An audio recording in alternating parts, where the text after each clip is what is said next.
ang ating panalangin sa wagang ito na nais natin na i-consume ng Panginoon yung mga bagay na hindi karapat-dapat sa ating pagkatao. At kung may mga bagay na magiging hadlang para hindi tayo makapagpatuloy at maging hadlang ito para hindi tayo magamit ng Panginoon, ay kailangan yung mga bagay na hindi karapat-dapat sa atin ay tabasin ng ating Panginoon. At maging karapat-dapat tayo sa Kanyang presensya sa umagang ito. At yun naman talaga ang ating panalangin, di ba? Kaya nga tayo ang panalangin natin na lagi tayong tabasin ng Diyos yung mga bagay na hindi kalugod-lugod ng Panginoon sa bawat isa sa atin. Okay, so bago tayo manalangin, nais kong bumasa sa Exodus 14. Exodus 14 verse 10 at hanggang 16. Sabi sa Tagalog, at nang si Paraon ay nalalapit na, ay itingin ng mga anak ni Israel ang kanilang mga mata, at narito ang mga Egyptyo ay sumunod sa kanila, at sila ay natakot na mainam. At ang mga anak ni Israel ay umibig sa Panginoon, at kanilang sinabi kay Moses, dahil ba sa walang libingan sa Egypto, kung kaya dinala mo kami rito upang namatay sa ilang? Bakit ka gumawa ng ganito sa amin? At nainilabas mo kami sa Egypto. Di ba ito ang salita namin sa iyo sa Egypto na sinasabi, pabayaan mo kami na makapaglingkod sa mga Egyptyo, sapagkat lalong mabuti sa amin ang maglingkod sa mga Egyptyo kaysa kami ay mamatay sa ilang. At sinabi ni Moses sa bayan, huwag kayong matakot, tumigil kayo at tingnan ninyo ang pagliligtas ng Panginoon na gagawin sa inyo ngayon, sapagkat ang mga Egyptyo na inyong nakikita ngayon ay hindi na ninyo makikita pang magpakailanman. Ipakikipaglaban kayo ng Panginoon at kayo'y tatahimik. At sinabi ng Panginoon kay Moses, bakit ka umihibig sa akin? Salitain mo sa mga anak ni Israel na sila'y magpatuloy at yumaon, at itaas mo ang iyong tungkod at iunat mo ang iyong kamay sa ibabaw ng dagat, at hawiin mo, at ang mga anak ni Israel ay dadaan sa gitna ng dagat at sa ibabaw ng lupang tuyo. So tayo po ay manalangin. Panginoong Diyos na makapangyarihan sa lahat, ito ang iyong mga salita na aming pong binasa, at ang aming panalangin ay gamitin mo po ang mga salitang ito na aming pong binasa sa mga oras nito upang ito ang aming maging pagkain, Lord, ng spiritual na pagkain sa araw na ito. At aming panalangin ay ikaw ang patuloy na maghimay at magputol-putol, Panginoon, ayon sa sukat ng pangangailangan ng bawat isa. At kung may mga bago man, Panginoong Diyos, ay ang aming panalangin ay hayaan mo po na ito ay maunawaan nila sa mga simpleng bagay. At ang aming panalangin, Panginoon, na hindi kami lalabas sa lugar na ito, na hindi namin mataglay ang makalangit na pagpapala mo, Panginoong Diyos. At dahil, Panginoon, sa iyong mga salita, na ang tunay na pagpapala, Lord, ay ang makita namin, Lord, ang iyong mga salita sa bawat mga sa bawat mga pagtitipon. At ang aming panalangin na patuloy mong Panginoon, kung kami man ay nagkulang, nakagawa ng mga pagkakamali sa aming pananalita, sa aming mga iniisip, maging sa aming mga kinilos, at nagkaroon kami ng maling mga paggalaw, Lord, o pagkilos bilang isang taong mananampalataya, ay aming panalangin ay ipagpamanhin mo po ang mga bagay nito, at hayaan mo po ang iyong mga salita ang patuloy na magturo sa amin upang kami maging karapat-dapat na maging isang tunay na anak mo, na hindi kami maging padalos-dalos sa pag-isip, Panginoon, sabi ng Apostol Pablo, sa aming mga salita, at lalong higit sa aming mga kinilos, Panginoon. Kundi, Panginoon, kami ay matuto na maging maingat sa lahat ng aming mga gagawin, Panginoon. Dahil, Panginoon, iniatang mo sa amin ang isang responsibilidad, Panginoon, na bilang anak mo. Kaya, Panginoon, ganun din ang aming panalangin sa mga kapatiran na hindi po, Panginoon, nakadalo sa mga oras na ito. Ay aming panalangin ay saan man sila naroon at patuloy na iabot mo ang iyong mapagpalang kamay at na nakita mo ang kanilang pangangailangan sa mga oras na ito, Lord. At patuloy na ikaw ang magbukas sa mga pintuan, Panginoon, upang, Lord, matugunan ang kanilang pangangailangan. At yung pagnanasa nila, Lord, sa puso nila na patuloy na huwag pabayaan ang pagtitipon, Panginoong Diyos, ay Panginoon kanila po itong mapulpil, Panginoon, sa buhay nila. At ang panalangin, Panginoon, sa iyo po namin pinagkakatiwala ang mga nalalabing oras at patuloy ang aming panalangin. Ikaw ang sentro ng aming pagpupuri, ikaw ang aming pinasamba at nilulahati at Panginoon, ikaw nais namin, Lord, ang iyong presensya patuloy na bumalo sa apat na sulok ng lugar na ito at ang iyong atmosphere, Panginoon, dalhin mo kami sa isang atmosphere, Lord, na isang dakong makalangit, Panginoong Diyos, ang magamat ang aming mga paa ay nakatungtong sa lupang ito. Pero Lord, dalhin mo kami sa isang spiritual realm, Panginoon, na wala kaming ibang makikita, kundi Panginoon, ang mga makalangit na bagay, Panginoon. Kaya Panginoon, sa iyo po namin pinagkakatiwala ang mga salita mo, Panginoon, sa mga oras nito. Salamat po sa pangalan ng Panginoon Kristo. Amen. Amen. So tayo po ay malaya na mga po, mga kapatid. At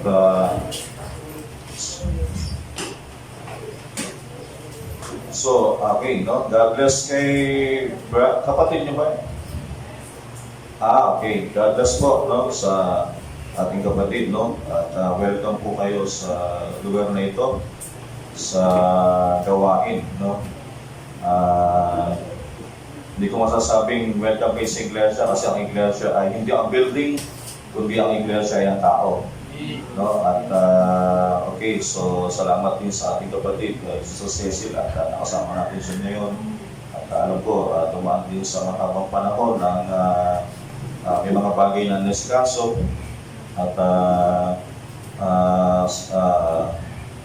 dahil sa kanilang patungkol doon sa nilalakad yatang papel, no, para doon sa Panginoong Bansa. At salamat sa Panginoon at bago man dumating yung araw na yun ay habang nandito pa tayo ay sama-sama muna tayo mag-fellowship, no? At para sa ating Panginoon. So, okay, so salamat sa Panginoon sa umagang ito. At ang topic natin sa umagang ito ay part 3 at ang topic natin ay Israel on the Red Sea, no? Ang bayang Israel na sila ay nasa dagat na pula. So, hallelujah. So, dito tayo dinadala ng ating Panginoon sa bawat mga topic natin sapagkat para makita natin, no, ang atin lang laging ginagawa ay para makita natin yung ating paglalakbay bilang isang mananampalataya ay balikan natin yung mga bagay na nandaan, no? Yung ating yung sinasalamin ng iglesia. Kasi ang sinasalamin natin ay ang bayang Israel, no? Para makita natin kung ano yung tinatakbo ng ating pananampalataya. Kasi ang mensahe ay napakasimple lang kasi ang message ay typology lang ito, no? Pagtitipo lang yung ginagawa ng mensahe sa ating panahon. Katulad ng Bible study kanina, no? Na kung naunawaan natin ay parang kwento. Pero kung maunawaan natin yung tipo, no? Ng tipo na kumbaga sa atin ay laging may labanan tayo, no? Na ang ating kaaway ay 24 hours na kung tayo ay busy, kung tayo ay busy lang sa gawain ng Diyos tuwing Wednesday at Sunday, at ang hindi ng other day, hindi na tayo busy. Pero ang kaaway, busy yan 24 hours. No, 24/7 yan, busy. Mas busy pa yan sa isang Kristiyano. Kasi ang layo nilang kaaway ay trabaho lang niya, ay alam niya na yung kanyang patutunguhan, alam niya na yung kanyang destinasyon, pero ang gusto niya kasama. Ayaw niya kasi pumayag na siya lang yung itatapon doon sa dagat-dagat ng apoy. At ang gusto niya ay makasama yung mga tao lalong higit yung tinatawag na mga anak ng Diyos. Yun ang gusto niya na mahulog sila. Kaya ganoon ang ginagawa ng kaaway na masyado siyang busy sa isang Kristiyano at pinag-aaralan niya kung ano ang kahinaan ng bawat isa. No? Ganyan ang kaaway, no? Kasi pag ikaw yung ipaglaban sa isang boxing o sa isang palaruan, ay para matalo mo yung kaaway, pag-aralan mo ang kanyang kahinaan.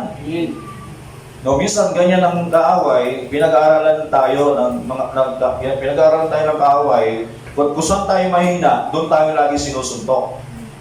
Kaya makapansin ninyo, bakit gano'n lang lagi yung problema sa buhay ko? Ito na lang na ito. Kasi diyan ka mahina eh.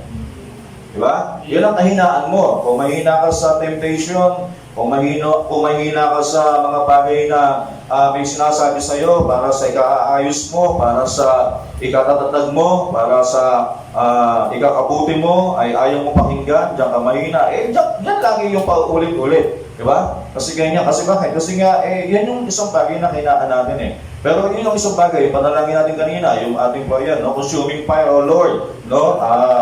Tamas, tanggalin mo yung mga bagay na hindi karapat-dapat sa akin, no? At ako ay iyong i-mold, no? Yung hulmahan mo ko na ayon sa iyo. Diba? Kasi yun ang isang tunay na isang Kristiyano. Kasi kung nandito tayo sa iglesia, talaga normal na hindi naman pwede sa iglesia pag nandito tayo ay pupurihin tayo. Ano doon naman talaga yun. Pero normal doon sa isang iglesia, minsan may positive side, minsan may negative side. No? May tinatanggal sa atin, may mga bagay na parang sabihin natin, parang ako na naman yata yung tinutumbok ng dinatry. No? Kasi simple lang, yun ang sinasabi ko. Pagkapag ang isang tao ay nagkakamali, kahit hindi naman siya ang pinatutungkulan, inisip niya siya.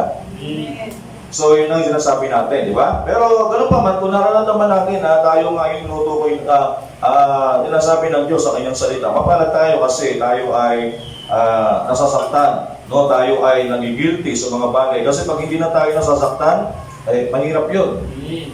At tumatagos na lang sa iyo yung ano man naririnig mo at wala nang condemnation at wala nang, hindi ka na nakukonsensya, may something wrong na sa iyo. Di ba? Hindi may something wrong na sa iyo mga kapatid kasi hindi gano'n ang isang tao. Okay, so yun ang napakasimple lang mga kapatid, no? At ng mga nakaraan at sinimulan natin at tayo nasa part 3 na at lagi natin sinasabi kung saan tayo nagmula ang ating pananampalataya, no? Ay katipo ng isang iglesia sa Israel. Naging talakay natin nung nakaraan ay yung bayang Israel ay nung sila ay panahon ng 70 AD, dahil nga sa pagtanggi ng bayang Israel sa Bisaya, ang naging sukli noon ay sila ay na-scattered, di ba? Sila ay nahiwalay doon sa kanilang bayan. Na kasi ang bayang Israel ay pinagpapala lamang ng Diyos kapag sila ay nasa lupang pangako, doon sa lupang Kanaan. Pero nung dumating ang Bisaya, hindi nakilala ang Panginoon eh. Kaya ang naging kapalit noon ay kailangan muna silang muli na tanggalin ng Diyos o alisin ng Diyos doon sa bayan ng Kanaan. At dumating na si General Titus sa 70 AD at bayang Israel, yung mga naniwala sa mensahe ng ating Panginoon, yung mga hindi naniwala ay napuksa sila sa panahon, no? Napaligiran sila ng mga Romano, mga kapatid, noong panahon ng 70 AD. Di ba? Pagkatapos na scattered sila at napunta sa iba't ibang panig ng mundo ang Israel at sa mahabang panahon at habang sila ay nasa ibang bansa, umikot naman ang mensahe para sa mga hintil.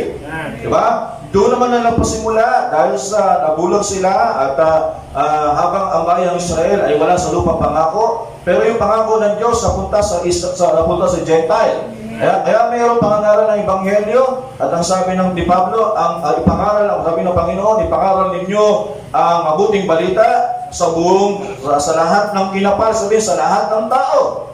No? At sabi niya, at dapat ay pangaral na mabuting salita sa buong kinapal ay darating na ang wakas. Diba? Yun ang sabi ng Biblia. So, yun ang isang bagay mga kapatid. Ibig sabihin, ipangaral ninyo mabuting balita na ituro ninyo sa kanila, na ituro nila ang lahat ng bagay na tinuro ko sa inyo. Ibig sabihin, lahat ng bagay ituturo ng isang manggagawa doon sa lahat ng tao sasampalataya sa Panginoon. Hindi lang bahagi. Kahit minsan masakit, o may bahagi na masakit sa salita ng Diyos, hindi lahat ng salita ng Diyos ay masarap. Kaya tulad sa Revelation, no, sabi ni John, ay nung kinain ko yung aklat, napakasarap sa bibig. Napakasarap pag-usapan, napakasarap yung mga hiwaga, na malaman ko ang mga hiwaga, na malaman ko na ang mystery na nawala sa Hudyo, ang mensahe, napunta sa mga hintal, sa mga hintil, napakasarap kasi binigyan tayo ng Diyos ng pagkakataon, sabi natin, napakasarap pag-usapan, napakatamis na pag-usapan, we are living in the anointing and the flying eagle, di ba? We are living in the bright age. At napakasarap niyang pag-usapan. Pero sabi ni John, nung kainin ko, habang ito'y pinag-ualalan ko, habang ito'y aking ginunguya, at nung mapunta na sa aking sikmura para i-digest, kung sabihin, ibuhay, o kainin ang aking katawan, yung pagkain na aking kinakain, napakahirap pumain ang aking pakiramdam. Kasi ang hirap naman talaga ibuhay ng mensahe. Ang hirap ibuhay ng salita ng Diyos. Lalo din yung sinasabi natin, kasi nga, mahabang panahon tayo nabuhay, na tulad ng bayang Israel, nabuhay sila sa mahabang panahon sa Egypt. At iba na yung kinagisnan mo, iba na yung kinabuhayan mo, na iba na yung tawag dito, kinagisnan mong ang araw-araw, no? Na akala mo umiikot ang mundo, na gigising ka sa umaga at nagluluto ng maaga para makalis ng maaga, makapagtrabaho, no? Tapos uwi ka ng hapon at kakain na naman ng hapunan, pagkatapos ay matutulog, gigising ka na naman ng umaga. Ganun naman ang yung gagawin, routine.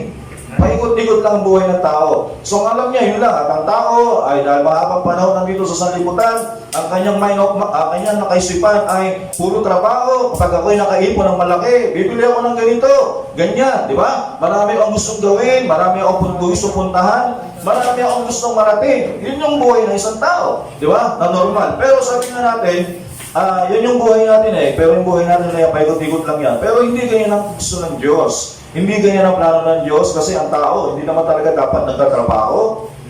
Dapat number one, maintindihan natin, hindi dapat ang tao nagtatrabaho. Hindi dapat tayo, yung mga gadget, hindi naman kailangan yan para may text mo para makita mo yung mga nangyayari sa hinaharap. Kung tayo ay kung ang tao hindi lamang nahulog sa kasalanan o sa pagka-iniwan ng salita ng Diyos, ay marahil siguro ay sabihin yung gusto mo malaman yung nangyayari sa ibang lugar ay isipin mo lang yun, nakikita mo lang lahat ng bagay, no? At tapos yung katawan, kaya nga nangyayari, no, ay dahil sa mahabang panahon tayo na sanay dito ay marami tayong bagay na dahil sabihin natin, ayaw natin tumanda, kaya kailangan ko uminom ng isang vitamins na tinatawag na anti-aging, di ba? At yung isang bagay doon na nga pala. Pero alam natin, kung hindi sana nahulog ang tao, hindi tayo tatanda.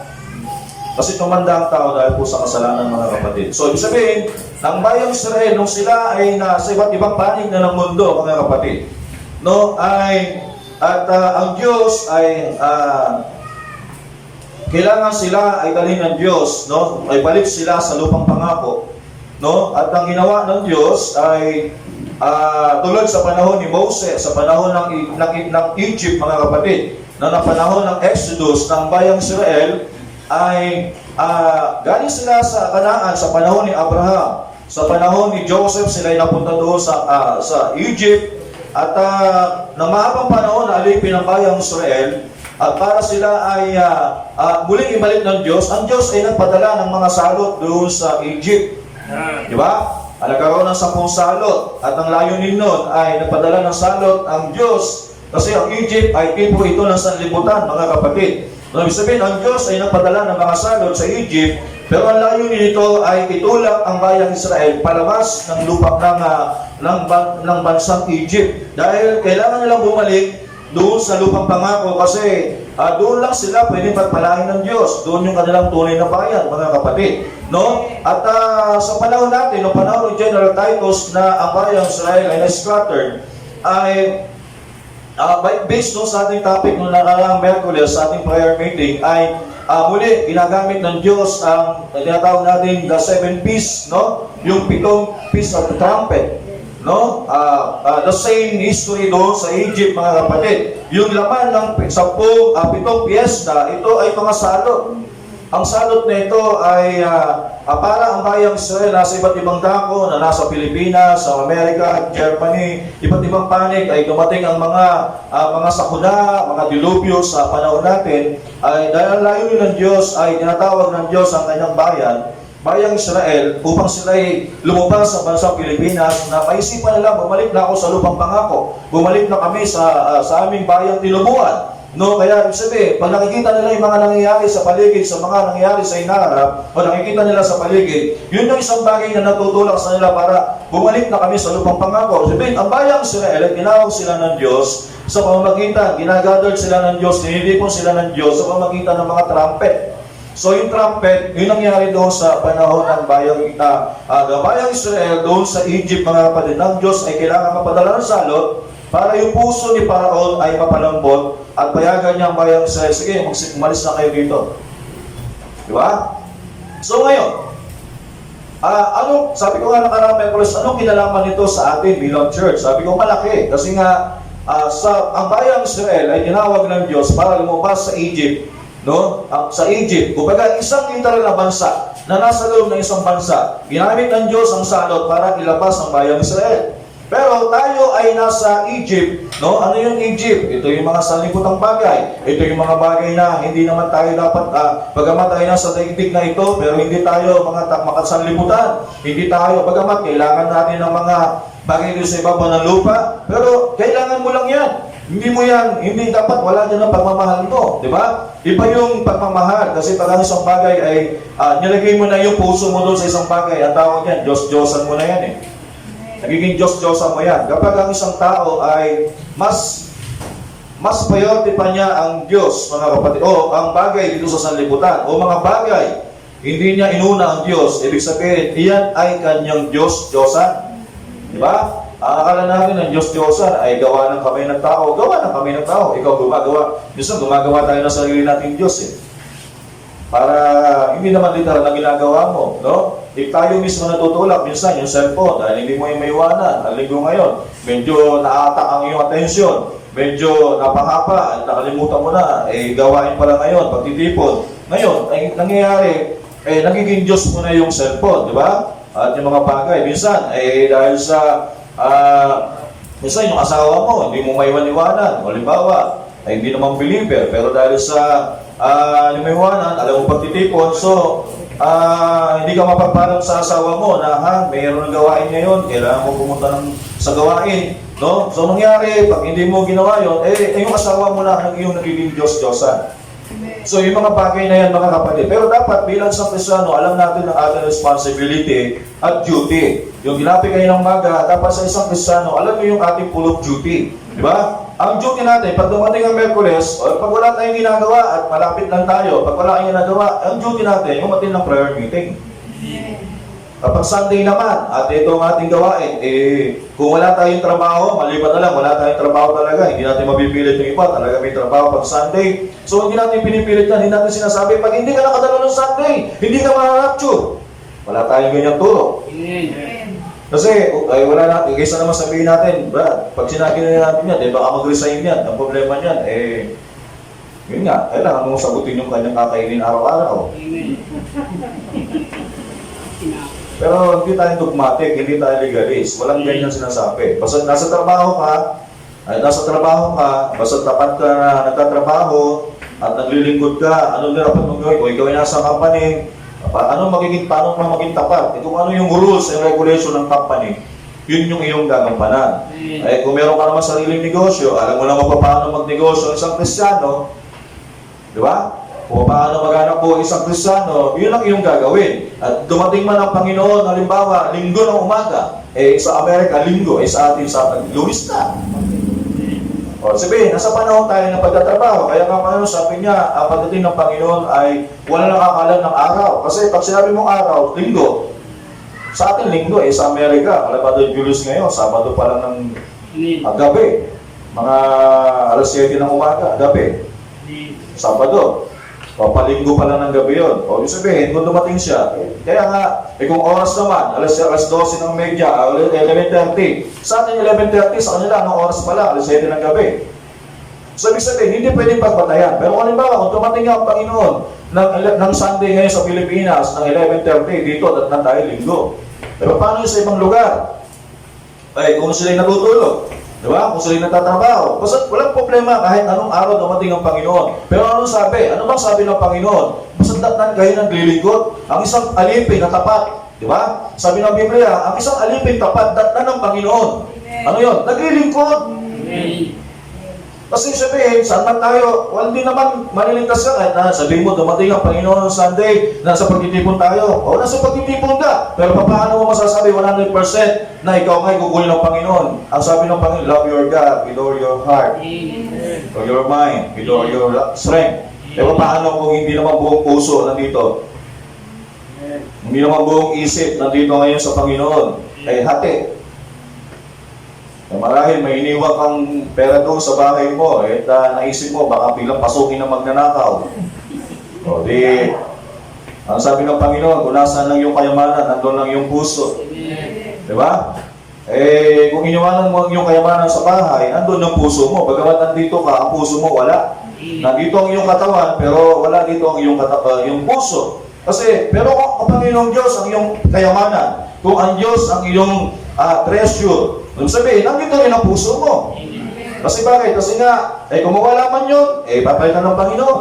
Kasi, basta ng sinabi niya ay seek ye first the kingdom of God at ang lahat ng bagay idadagdag lang ng ating Panginoon. Pero, kung ikaw ay naglilingkod sa Panginoon, hindi napapayagan yun. Iingatan ng Panginoon lahat ng pag-aari mo. Diba? Yun ang isang kagandahan sa isang Kristiyano. Pag naglilingkod tayo, lahat ng bagay iniingatan ng Panginoon. Kasi, alam niya na biyaya niya yung para sa ating mga kapatid. Okay, so, sabi nga natin, no, ang Israel ay, nung sila na-scatter noong 70 AD, ay ginamit ng Diyos ang mga salot para sila ay ibalik muli. Kaya noong 1948, di ba? Noong 1948, naging bansa silang muli.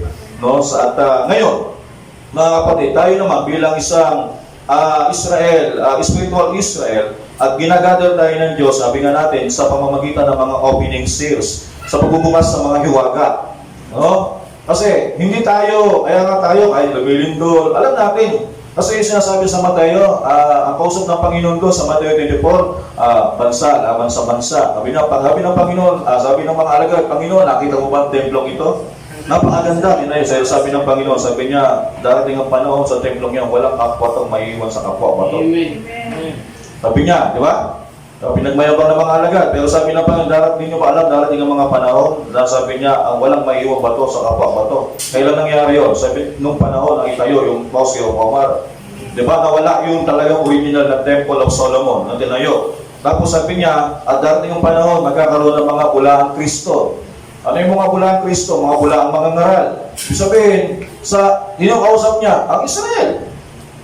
Tapos sabi niya, bansa, laban sa bansa, lilindol sa iba't ibang dako. No? Pero sabihin, sinasabi ng Panginoon niya, yung mga pangyayari na yan, event na yan, para sa Israel. Kasi bakit? Kasi tinatawag ng Diyos ang Israel sa mga bagay na yan. Pero tayo, tinatawag tayo ng Diyos sa mga salita ng Diyos. Diba? Kaya sa pamamagitan ng pagbubukas, sabi ng Panginoon sa Matthew 11, verse 25-27, sabi niya, ang banal, nagpapasalamat ako sa iyo sapagkat ang mga bagay na ito ay nilihim mo sa mata ng mga matatalino. Pero sabi niya, yung ibinukas, yung niripil sa mga taong, sabi niya, na gaya ng isang bata. O, di ba? Ano yun? Ano yung opening of the seal? Sabi niya, binubuksan sa atin ng Panginoon ng kanyang salita. Sabi, sino ba dito ngayon ang napunta dito sa gawain ng gawain ito? Na napunta ka dito dahil sa gusto mo lang, o parang gusto mo lang ng gawain, o walang bagay na, sino dito ngayon na, maliban sa bago, ha? Maliban sa bago, sino dito ang sa mahabang panahon, gumugol ka ng panahon, gumugol ka ng oras, gumugol ka ng lakas. Hindi lang lakas, sinasabi nga natin, pati financial, no? Gumastos tayo, naglalaan tayo. Kasi paano sinasabi nila, naguhulog ka lang tayo sin offering. Di ba? Pero sabihin, sino dito sa atin ngayon, na nandito tayo ngayon, na hindi tayo nabuksan sa pamamagitan ng salita ng Diyos? O sino dito pumunta dahil hindi sa salita ng Diyos? Hindi salita ng Diyos ang dahilan kung bakit sila nandito. Wala bang pagsasabi? Kasi bakit? Bakit ka nandito? Kasi may mga bagay na salita ng Diyos na buksan sa atin. Di ba? binuksan kasi ba, tinatawag tayo ng Diyos sa mga pamamagitan ng mga, sabi doon, nabuksan niya ang unang tatak. Nakita ko ang isang unang hayop na nagsalita gaya ng leon. Sabi niya, sino yun? Hindi pa natin putahin yun. Sa time pa ng unang iglesia yun. Dumating yung pang-apat, pangatlong iglesia, at nabuksan niya ikalawang iglesia, ikalawang tatak. Narinig ko ang isa sa ikalawang nilalang na buhay, ang ox, ano yung ox? Sabi sabi, hindi pa rin natin time yun. Sa panahon ng pangatlo, narinig ko ang isang pangatlong nilalang na buhay, na may mukha, gaya ng isang tao. Alam natin yun ay panahon ng mga reformista, panahon ni John Wesley, panahon ni Martin Luther, panahon ng mga Pentecostal. Pero yun din ang pang-apat, pagdating ng kaapat, sabi nun, at nakita ko ang isa sa pang-apat na nilalang na buhay, ay isang flying eagle. Yun ang time natin. Sabihin, tinatawag tayo ng Diyos sa pamamagitan ng mga hiwaga ng salita ng ating Panginoon. Hindi dahil sa, sabihin mo, may red moon, blood moon. Hindi tayo dyan tinatawag ng Diyos. Tinatawag tayo ng Diyos sa kanyang salita. No? Ito yung salita ng Diyos ang nagpuposisyon sa atin na bumalik tayo. Gusto ng Diyos na kung paano ang Israel, ginagamit niya ang 7 trumpet para ang bayang Israel ay bumalik sa lupang pangako, at tayo naman ginagamit ng Diyos sa mga salita niya na binuksan sa atin. Ang nalaman natin na ang Diyos ay hindi tatlong persona, no? There's only one God. Alam natin na ang isang Kristiyano ay, ang tunay na Kristiyano ay meron lamang isang Diyos. Diba? Kapag may isang tao na naniniwala may dalawang Diyos, hindi ang Kristiyano. Kasi ang Kristiyano, there's only one belief, one God. Kasi yan ang tuloy sabi ni Kristo, Holy Israel, our God is only one Lord. O, di sabihin, isa lang. No? Walang ibang Diyos. Kasi sabi niya, di Isaiah, sa Isaiah 44, o 43 verse 11, sabi niya, walang gaya ko, walang po sa kaliwa, o wala sa kanan, wala sa kaliwa. Sabi niya, nagaya ko na isang Diyos lamang. Kaya walang Diyos, no? At dyan lumaki ang bayang Israel, mga kapatid, no? At sabi nga natin, dyan din tayo tinulungan ng Panginoon na walang ibang Diyos, no? 43 verse 10 yata yun, sis, o verse 11. Ayan. Sabi niya, kayo'y aking mga saksi, sabi ng Panginoon, at aking lingkod na aking pinili upang inyong malaman na sinampalataya kayo sa akin. Hindi sinabing sa amin, sa akin. At inyong matalastas na ako nga, walang Diyos na inanyuan na muna sa akin o magkakaroon man pagkatapos ko. May ibang talata pa yan, wala sa kanan, wala sa kaliwa. No? Sabi nga natin, walang tinatawag na God the Son, God the Father, God the Son, God the Holy Spirit. Walang tatlong Diyos. Kasi pag sinabi mong God the Son, God the Father, God the Son, God the Holy Spirit, ay tatlong Diyos yan. Hindi tayo tinuruan ng Diyos, hindi tayo tinuruan ng ganyan, mga kapatid. Kasi meron tinatawag na God the Father, pero walang God the Son. Kasi, ano yan, tawag doon, Son of God. Sa Bible, walang God the Father o God the Son. Walang Diyos anak. Ang tawag ng sinabi sa talata, anak ng Diyos. Amen. No? So, yun ang ibig sabihin ng mga kapatid. Okay, so, sabihin, tinatawag tayo ng Diyos bilang mga hintil. Tinatawag tayo ng Diyos sa pamamagitan ng kanyang mga salita. Kaya, ibig sabihin, nalaman natin na ang tunay na pagka-Diyos ay naintindihan natin yan. Nalaman natin na hindi mansanas ang kinain ni Eva at nalaman natin may kinalaman yan. No? Meron pala nakatago na andun sa likod na yon. Nalaman natin na meron nangyari. Kaya pala sa buong mundo ngayon, pag tinatanong mo, ang number 1 na nangyayari sa buong mundo, may kinalaman sa ano ba yung top na yun sa sanlibutan na kasalanan? Sabi na pagpatay, pangangalunya. Pero number 1 talaga yan, pangangalun, yung tinatawag natin na pagdating doon sa sexual. No? Kasi nga, bakit mga kapatid? Kasi nga, alam natin, ang sexual, hindi yan talagang God's perfect will. God's, ano lang yan, no? Tawag dito, permissive will ng Panginoon yan. Pero hindi yan perfect will. Ang perfect will ng Diyos, dapat ng tao dadami sa pamagitan ng binigkas na salita ng Diyos. Pero dahil nga ang na-inject na sa atin ay yung makahayop na pagpaparami. Kaya nga, kaya sa hayop, buti pa nga ang hayop pagdating sa mag-meet sila, may season. Pero ang tao, walang season O, di ba? Yun ang nawala sa tao Yun ang nawala sa Diyos, sa buhay ng isang Kristiyano.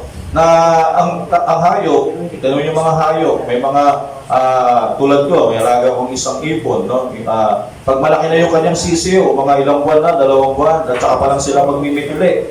At pag nangitlog na, mahabang panahon na naman sila hindi magmimit. Pero pag nagkatapos nun, ay malaki na naman yung kanilang itlog, ang laki na kayo, tsaka naman sila magmimit. Eh sa atin nga, di ba? Taon-taon nga kahit nga minsan, kapapanganak pa lang Kasi nga bakit? Kasi nga, yun ang isang bagay doon mga kapatid. Kasi nga, isang bagay doon na nakita natin na kaya nga sabi ni David, no, ang lahat ng ako'y inanyuan, ako ay pinaglihi sa kasalanan at inanyuan, ipinanganak ang aking ina sa kasalanan. Ibig sabihin, paano ang tao hindi tawag dito na bata pa lang tayo ay gumagawa na ng kasamaan kasi nga doon pa lang sa sila pupunan pinaglihin na tayo kasi saan ba tayo nagmula? Bisexual.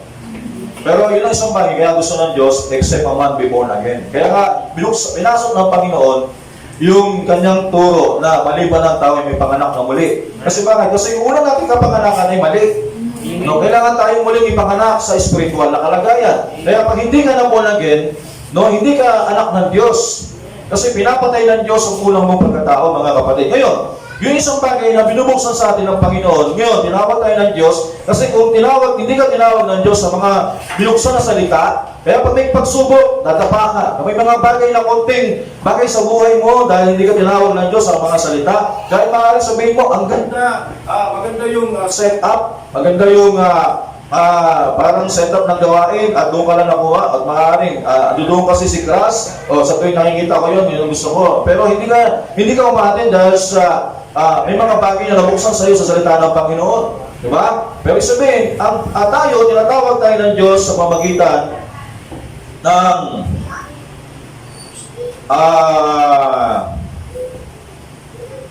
mga, sabihin nito, mga opening of the sea. Kung sinabing opening of the sea, mga hiwaga, mga kapatid.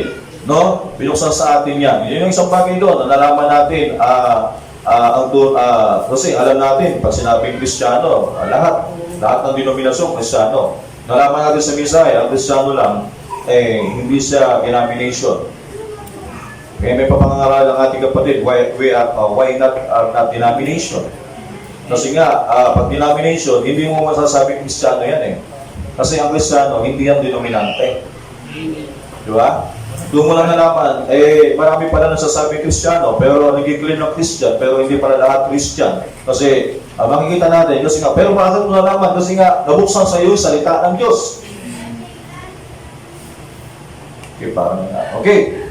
So, anong isang bagay mga kapatid? So, nice yung basahin ito sa Nalixis. Trying to do God's service without it being God's will. So, 1965, 1127b, paragraph 220.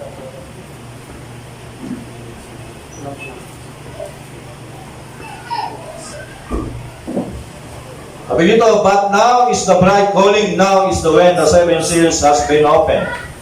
So sabi nga natin, kasi bride tayo ng Panginoon, hindi tayo Israel, tinatawag tayo ng Diyos through opening of the seal, no? Sabi niya, sa tuwing binubuksan ng Diyos ang mga hiwaga, o sinabing opening of the seal, iba pa yung 7 seal, pero sabihin, kada binubuksan ng Diyos sa ating mga hiwaga, diyan tayo tinatawag ng Panginoon. Sabihin, tinatawag ng Diyos ang kanyang bride sa opening book, no? Sa pagbubukas ng kanyang salita.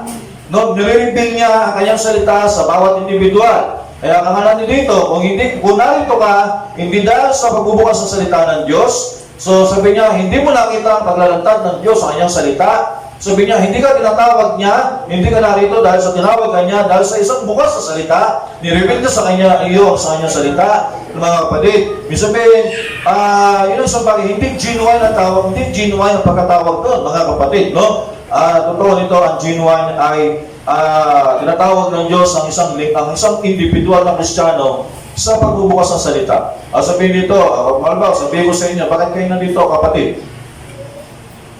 Diba? Sabihin mo, nagpapasalamat ako sa Panginoon kasi nabuksan sa akin ang Godhead. Kung sinabi na buksan, yan ay selyo na nabuksan sa iyo ang hiwaga. Nalaman ko na meron palang minsahero ng Panginoon sa bawat kapanahunan. at nabuksan sa akin, no, ganung mga bagay, no. Ang akala ko ay ang pwede lang makapagbukas, makapagturo ng salita ng Diyos ay yung mga taong nag-aral ng Bible school. Pero nalaman ko na meron palang ginagamit ang Diyos, nagpapadala ang Diyos ng manggagawa sa bawat mga kapanahunan at binibigyan niya ng mensahe at para ibigdigan niya, patunayan ng mensahero ang kanyang salita ay totoo. Di ba? Kaya yung sinasabi natin yung isang bagay mga kapatid, na binubuksan sa atin ng Diyos ang kanyang salita sa atin. No, kaya tayo nandito ngayon. Sabi na, huwag natin kapabayaan ng pagtitipon, gaya ng ugali ng iba. Sabihin natin, ano bang kalagahan ng pagtitipon? Kasi nga, ang kapahayagan, o sabihin sa pagtitipon, no, parang walang pinagkaiba yan na sa pagtitipon tayo kumakain ng salita ng Diyos. Bagamat pwede ka, nagkakaroon ka ng personal na tawag dito, personal na pag-aaral sa iyong bahay. Pero iba pa rin yun nasa gawain ka, nasa fellowship ka. Kasi nga, yun ay, sabihin mo, pwede naman siguro sa bahay na lang kami mag-aral, magtipon. So, bagamat maganda yun, pero sabihin, pero nasansala mo yung isang salita ng Panginoon na huwag natin pabayaan ang pagtitipon, mga kapatid. Sabihin, pag nabuksan sa iyo dyan, anong kalagayan ng salita ng Diyos sa pagtitipon? Kasi nga, malaking bagay ang nagagawa ng pagtitipon, mga kapatid. No? Kasi nga, yung isang taong punong bagang-baga, at yung isang uling na halos andap-andap na yung kanyang baga, kapag sinawa mo yan doon sa isang nag-aalad na uling, nadadama yung nag-aalad,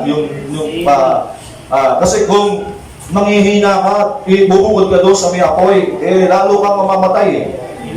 Lalo manghihina ang iyong pananampalataya. Bili mo sa isang linggo na nasa sanlibutan ka at malakas ang hatak ng sanlibutan, yung liwanag na nakain mo sa araw ng Sunday, na araw ng pagtitipon, at sapat na yun na para mag-alab ang iyong pananampalataya. Pero dahil mas mahaba yung buhay mo doon sa ibabaw ng lupa, mas mahaba yung pakisalamuha mo sa sanlibutan, mula Lunes hanggang Sabado, parang namamatay na yung pananampalataya. Parang paglinggo, ramdam na ramdam mo, ang lakas-lakas mo, di ba? Parang feel na feel mo ang pananampalataya, parang ang Kristyano. So paglabas mo na naman, magsisimula na naman ang pagkakipagpaka, pagkakamaya, Lunes pa lang, parang patay na yung baga sa'yo.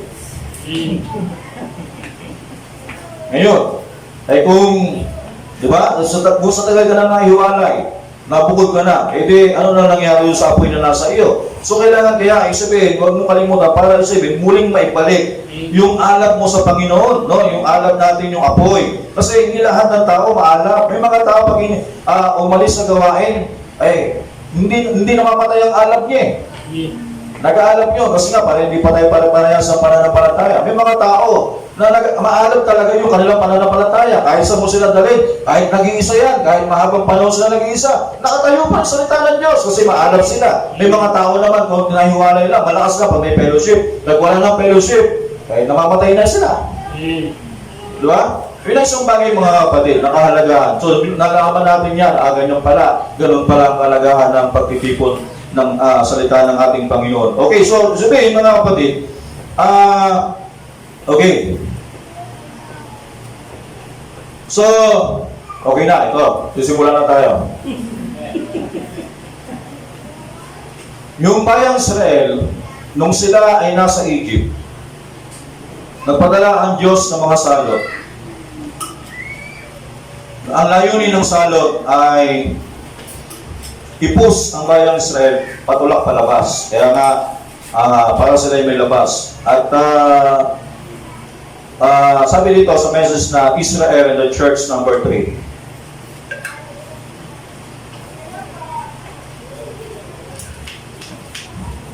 Paragraph number 3 sis. Paragraph 51. 51, 53 tayo.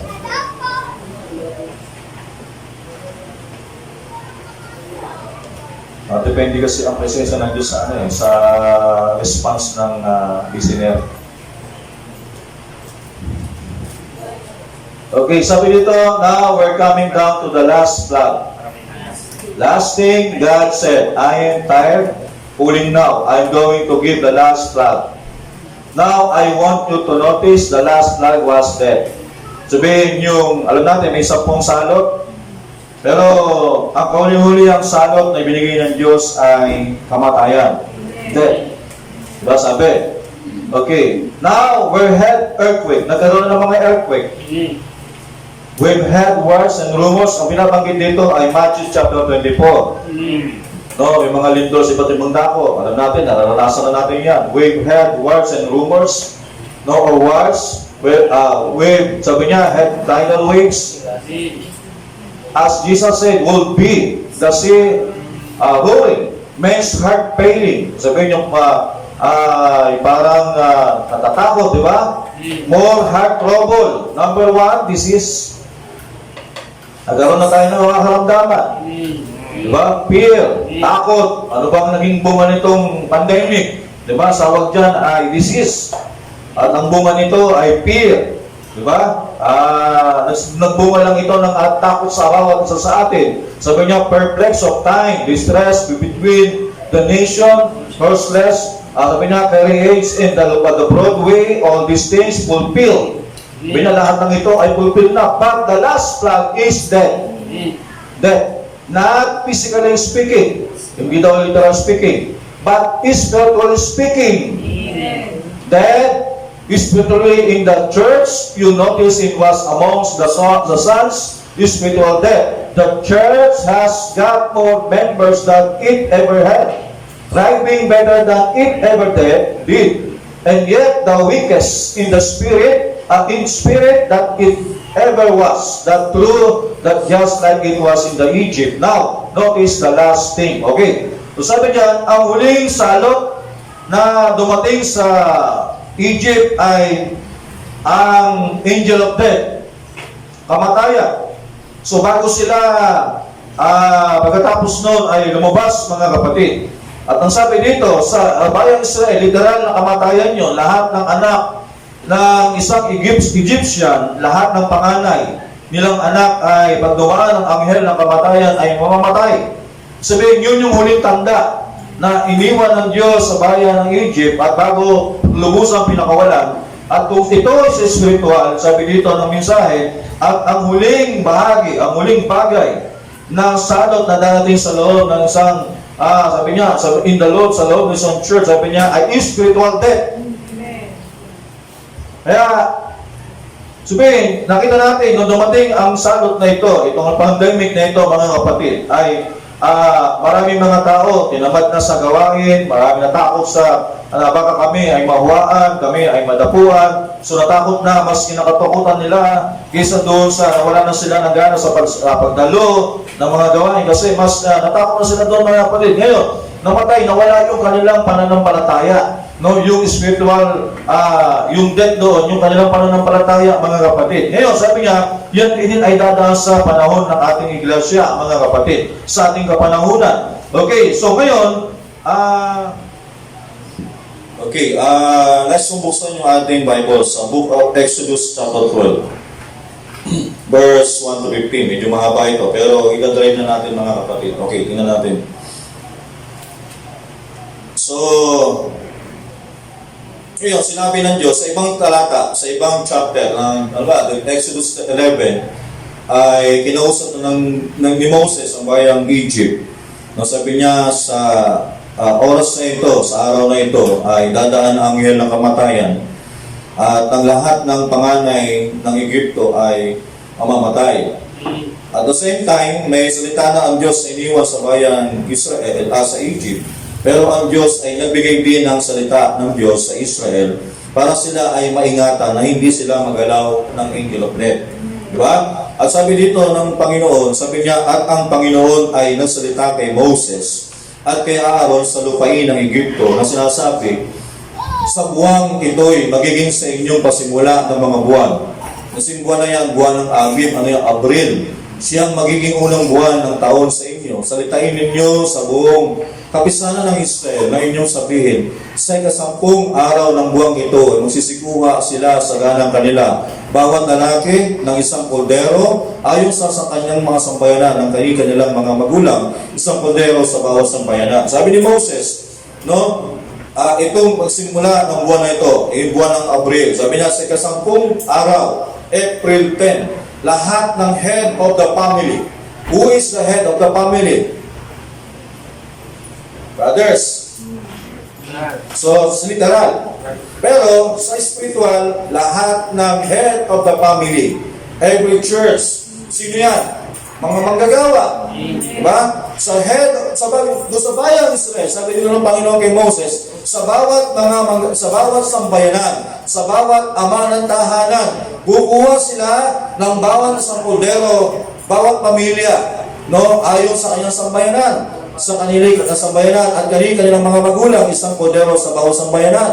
At kung ang sambayanan ay napakakaunti upang kumain ng isang kordero, ay siya nga at ang kanyang malapit na kapitbahay magsasalo-salo sa isang ayon sa bilang ng mga tao, ayon sa bawat tao na kumain ng gagawin ninyo ang pagbilang ng kordero. Okay, sabi dito, kung ikaw ay isang pamilya at isa lang ang anak mo o dalawa lang ang anak mo, hindi nyo maubos ang isang kordero, maghanap ka ng pinakamalapit mong kapitbahay ng isang Hudyo, no, na para kayo ay magka-fellowship. Di nawawala ang fellowship Diba? Upang kayo ay magkasalo-salo. Kainin yung kordero. Ano ba ang kordero sa panahon natin? Mensahe.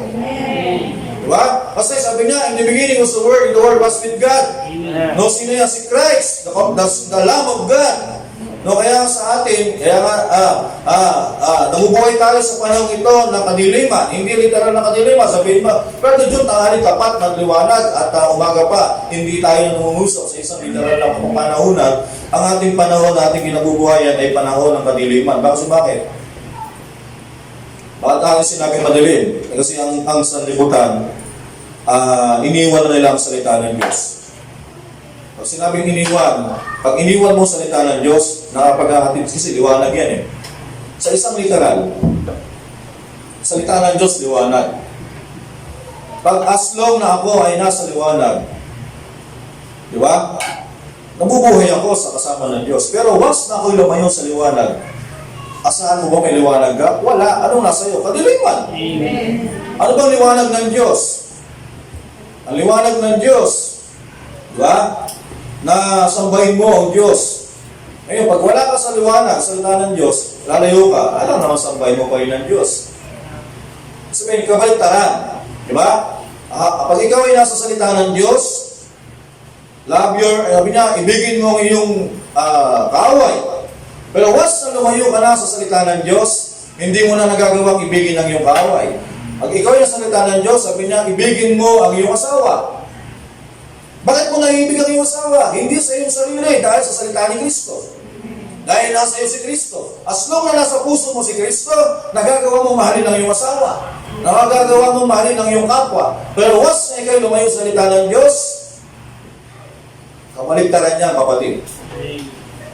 Kaya, yun ang sinasabi dito mga kapatid, na we are living sa panahon ng kadiliman. Kasi, ngayon, araw ng pagsamba. Pero tingnan mo, ilan lang ba ang nasa mga tao na sa bahay sambahan? Sino mas lamang? Yung mga tao nasa bahay na pagtitipon? O yung mga tao nasa bahay, kanya-kanyang bahay, at nanonood, nagbibidyoke, at kung ano-anong ginagawa? Sabihin, sino mas lamang? Baka sa 100%, baka 5% lang yung mga tao na napupunta sa mga gawain upang ibigay nila yung araw nila sa Panginoon. Ngayon, sabihin natin, sino mas lamang? Mas lamang yung mga tao nasa paligid na wala sa gawain. Kaya sasabihin natin, yan yung sinatawag nating spiritual na kadiliman. Diba? Na tayo nabubuhay sa panahon ng kadiliman. Kaya nga sabi dito, sa bawat pamilya daw, sa bawat head of the family, kukuha kayo ng kordero.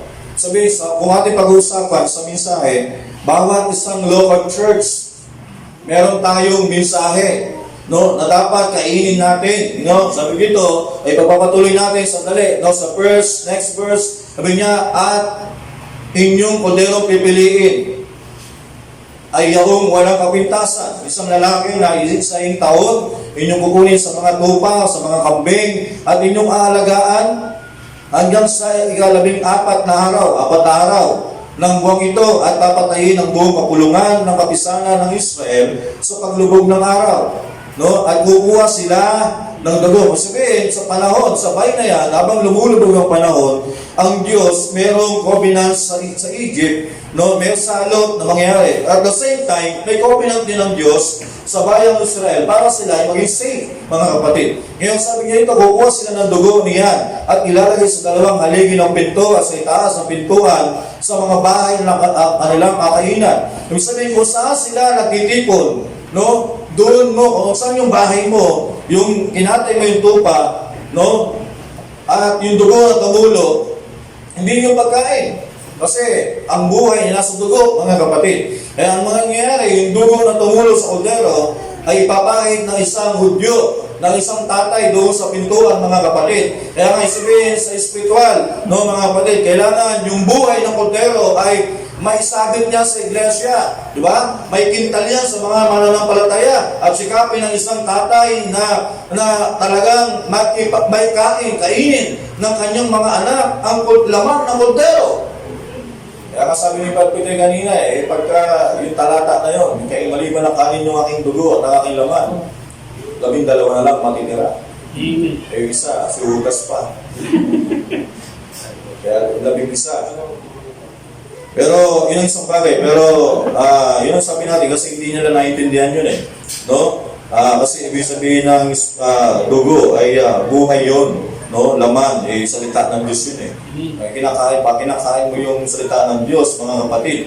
Ngayon sabi, at kanilang kakanin ang laman at tinapay sa gabing yamon at inihaw sa apoy. Kung sinabing inihaw sa apoy, no, alam natin yun, may mga ibig sabihin kasi yan, mga kapatid, sa message, na ibig sabihin ito, kailangan, pag kinain mo yung salita ng Diyos, hayaan mo ang Holy Spirit ang siyang nagpapakain sa iyo. Hindi dahil sa niluto mo ito sa sarili mong pag-aaral, dahil sa Bible School teaching, o dahil nag-aaral ka sa isang Bible School, hayaan mo na inihaw yan sa apoy. Sabihin, niluto ng Espiritu Santo. Amen. No, kaya amisahin natin, sinasabi natin, itong message of the hour, ito ay rektang nanggaling sa makalangit na dako. No? Dahil ito ay mensahe mismo ng Diyos, mga kapatid, na nanggaling sa Kanya, hindi ito nanggaling sa iba't ibang denominasyon, sa iba't ibang mga Bible school, para meron tayong may pakain, o may pakain sa inyo ang inyong lingkod. No? Kundi nanggaling ang pagkain ito sa presensya mismo ng ating Diyos, mga kapatid. Kaya sabi dito, na inihaw, o sinabing inihaw, sa ilalim ng Espiritu Santo, at tinapay na walang libadura. No, kakanin nila kaulam at mapapait na gulay. Huwag ninyong kakaning hilaw o luto sa tubig, kundi inihaw sa apoy ang kanyang ulo, pati ang kanyang mga paa, at pati ang kanyang mga lamang loob. At huwag kayong magtitira ng anuman niyon hanggang sa kinaumagahan, kundi yaong matira niyon ay kinaumagahan ay inyong susunugin sa apoy. At ganito ninyo, ang kanin may bigkis ang inyong mga baywang, ang inyong mga panyapak ay nakasuot sa inyong mga paa, at ang inyong tungkod ay tangan ninyo sa inyong kamay, at inyong kakanin dali-dali sa iyong Pasko sa Panginoon.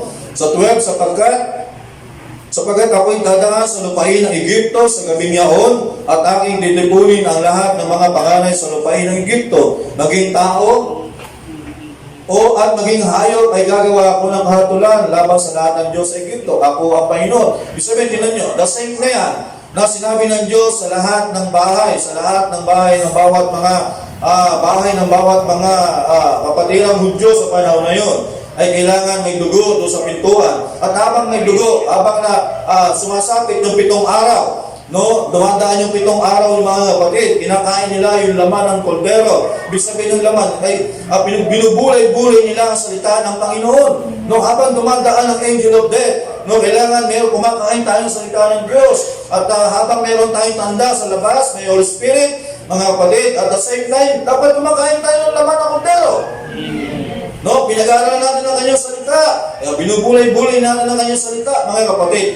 No? At marami mga karamdaman dyan. Marahil sabihin natin yan ay daan ng angel of death. Pero huwag natin pasinin yan. Ang mahalaga, tingnan mo lang kung meron matanda. At the same time, dapat kumakain tayo ng laman ng kaldero. Alala ko minsan yung message ni Marabana about doon sa message na token. At ang pinakwento niya, mayroong isang batang Hudyo. Sabi niya, sumilip sa bintana yung bata, at ang sabi niya, nakita niya yung dahan-dahan papalapit yung isang ulap na madilim at tawag doon angel of death. At ang sabi ng bata doon sa tatay, tay, nakikita ko na yung anghel ng kamatayan papalapit na dito sa atin. Sabi niya, ako ba naman ay anak mong panganay? Sabi niya, paano po ba tayo nakakatiyak na tayo ay na ako ay hindi mamamatay? Sabi ng tatay, anak, huwag kang mag-alala kasi merong dugo doon sa labas. Sabi ng bata, sabi ng tatay, sige, para maibsan ang iyong ang takot, ay sige, sisilipin ko sa iyo, para sa iyo. No? Lalabasin ko yung pintuan at idodouble check ko at para maibsan ang iyong pagkatakot. At lumabas yung tatay at ang sabi noon, tinignan niyo yung labas kung talaga may dugo at pumasok siya muli. Ang sabi niya doon ay, anak, huwag kang mag-alala, may dugo talaga doon sa labas. No? Nakakatiyak ako. Kasi yung isang bagay mga kapatid, no? Ano yun? Kasi bilang tayo mga Kristiyano, naniniwala sa mensaheng ito at masasabi natin ang bawat local church ay isang sampayanan. Diba? Sabihin natin, kahit na tayo nandito sa loob ng, sa ating kasi, nandito tayo sa gawain ng gawain ito, at kung wala naman tayong dugo, diba? Isang bagay lang, sabihin natin, Brad, natatakot ako sa mga nangyari sa paligid, natatakot ako sa mga lindol, sa mga iba't ibang bagay nangyari, bansa laban sa bansa, at itong mga pandemic na ito, kapatid, huwag kang matakot. Ay isang bagay lang na dapat mong tiyakin kung meron kang tanda. O kung meron kang dugo sa iyong puso, sa iyong buhay. Ano yung dugo? Hindi nagkaroon ng dugo.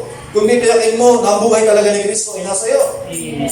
Kasi kung walang buhay ni Kristo sa iyo, yun ang isang bagay mga kapatid, wala tayong katiyakan. Pero kapag tayo ay mayroong dugo o meron tayong Espiritu ni Kristo, ano man ang mangyari sa sanlibutan, ano man ang ating haharapin, wala tayong dapat ipagkatakot mga kapatid kasi meron tayong patnubay ng ating Panginoon. So, ganyan lang masasabi ng isang magagawa ng Diyos. Wala tayong dapat ikabahala as long na meron tayong dugo o meron tayong Holy Spirit. No? At the same time, kaya tayo nagtitipon dahil kumakain tayo ng salita ng Panginoon. Diba? Habang dumadaan ang angel of death sa panahon natin. Pero tayo natitipon tayo. No? Maraming mga tao na talagang hindi nila maintindihan, pero tayo ay the same time na dumadaan yan at ang masasabi nga natin ay wala tayong ibang ginagawa kundi kumain lang tayo ng kumain ng salita ng Diyos. No? Kumain lang tayo ng kumain ng salita ng Diyos kasi at as long na tayo ay may tanda, may dugo sa labas, at the same time ay kumakain tayo ng laman ng kordero, sabi niya, dadaan lang yan. Ibig sabihin, the same time yan na dumaan sa mga mananampalataya, dumaan sa mga unbeliever, mga kapatid. Pero walang dapat katakutan ng isang believer kung tayo ay may tanda, mga kapatid. No, matitiyak mo na ang buhay ni Kristo ay nasa iyo.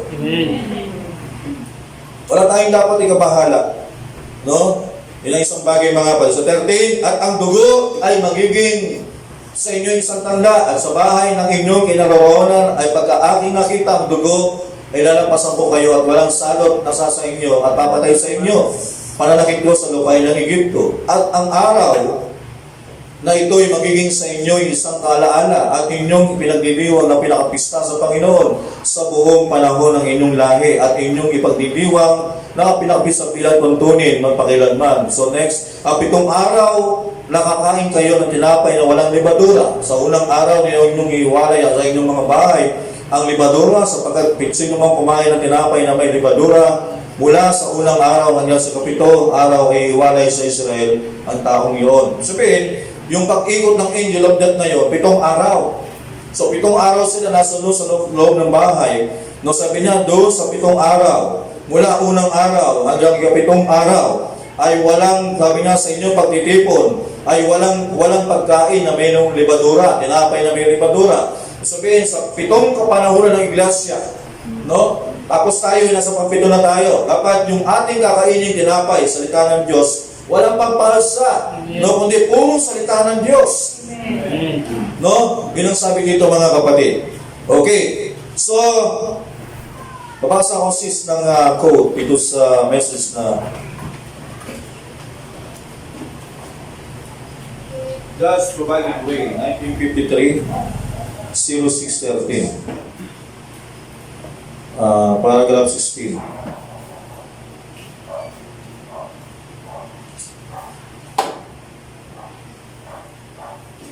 Sabi ito, Moses took God's right way when they were down there in Egypt. Sabi niya, how they going to get out? His God kept hardening Pharaoh's heart, but he said, now I'm going to make a way of escape because I'm going to send death over the land. Say, listen, here's something striking. Watch, plague after plague after plague. But the last plague fell was death.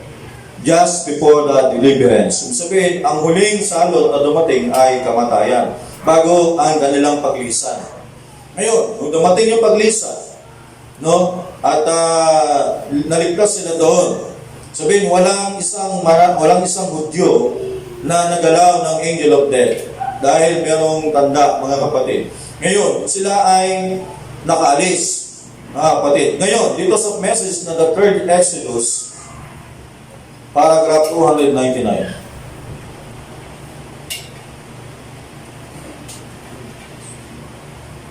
1963. Yeah. Paragraph 299. Okay. So, message ito, third Exodus. Ibig sabihin, may tatlong Exodus. Ano ibig sabihin ng Exodus? Pag-alis. Okay. At sabi nito, the first Exodus, ang unang Exodus sa time ni Moses, no, sa Egypt, lumabas yung isang bansa, bayang Israel. What did he do? He brought them out of the natural land to natural land. Ibig sabihin, isang bansa na nasa isang bansa. Ang bansang Israel, nasa loob ng isang bansa. So, nilabas sila ng Diyos. Sabi na, yun yung unang Exodus, mga kapatid, no? Ngayon, sabi niya, the second Exodus, He brought them out from the spiritual condition into a spiritual baptism of the Holy Ghost. Ngayon, yan yung sinasabi, yan yung sa church ngayon, mga kapatid, no? Na inalis tayo ng Diyos sa Egypt. Ano yung Egypt? Sanlibutan o mga denominasyon, mga bagay, yung mga tayo ay Kristiyano, pero hindi tayo mga sanlibutan. Sabihin, kasi hindi maintindihan, no? Na sabihin, brother, nasa mundo tayo eh. Pwede posible na hindi tayo gumawa dito sa sanlibutan. Okay, sinasabi ko, itong sanlibutan noong unang panahon, ang hindi pa ito nadungisan, ang tawag dito is the Garden of Eden of God. Pero nung mahulog ito sa kasalanan, ang tawag dito ngayon, may message si Barnabas na ito ay Eden, Satan's Eden. No, kasi bakit? Kasi ang Diyos, kung nasunod sana ang plano ng Diyos, lahat ng mga mangyayari dito ay base sa salita ng Diyos, no? Walang pagtanda, walang kamatayan, walang pagnanakaw, walang pananakit sa kapwa, walang pagpatay. Pero nung mahulog ang tao, pumasok yung isang puno, yung puno ng kahoy ng pagkaalam, ng pagkakilala ng mabuti at masama. So, pumasok yung tinatawag natin na ang tao ay dumidepende sa kanyang knowledge, kaalaman. Kaya lahat na nandito ngayon sa sanlibutan ay created by knowledge.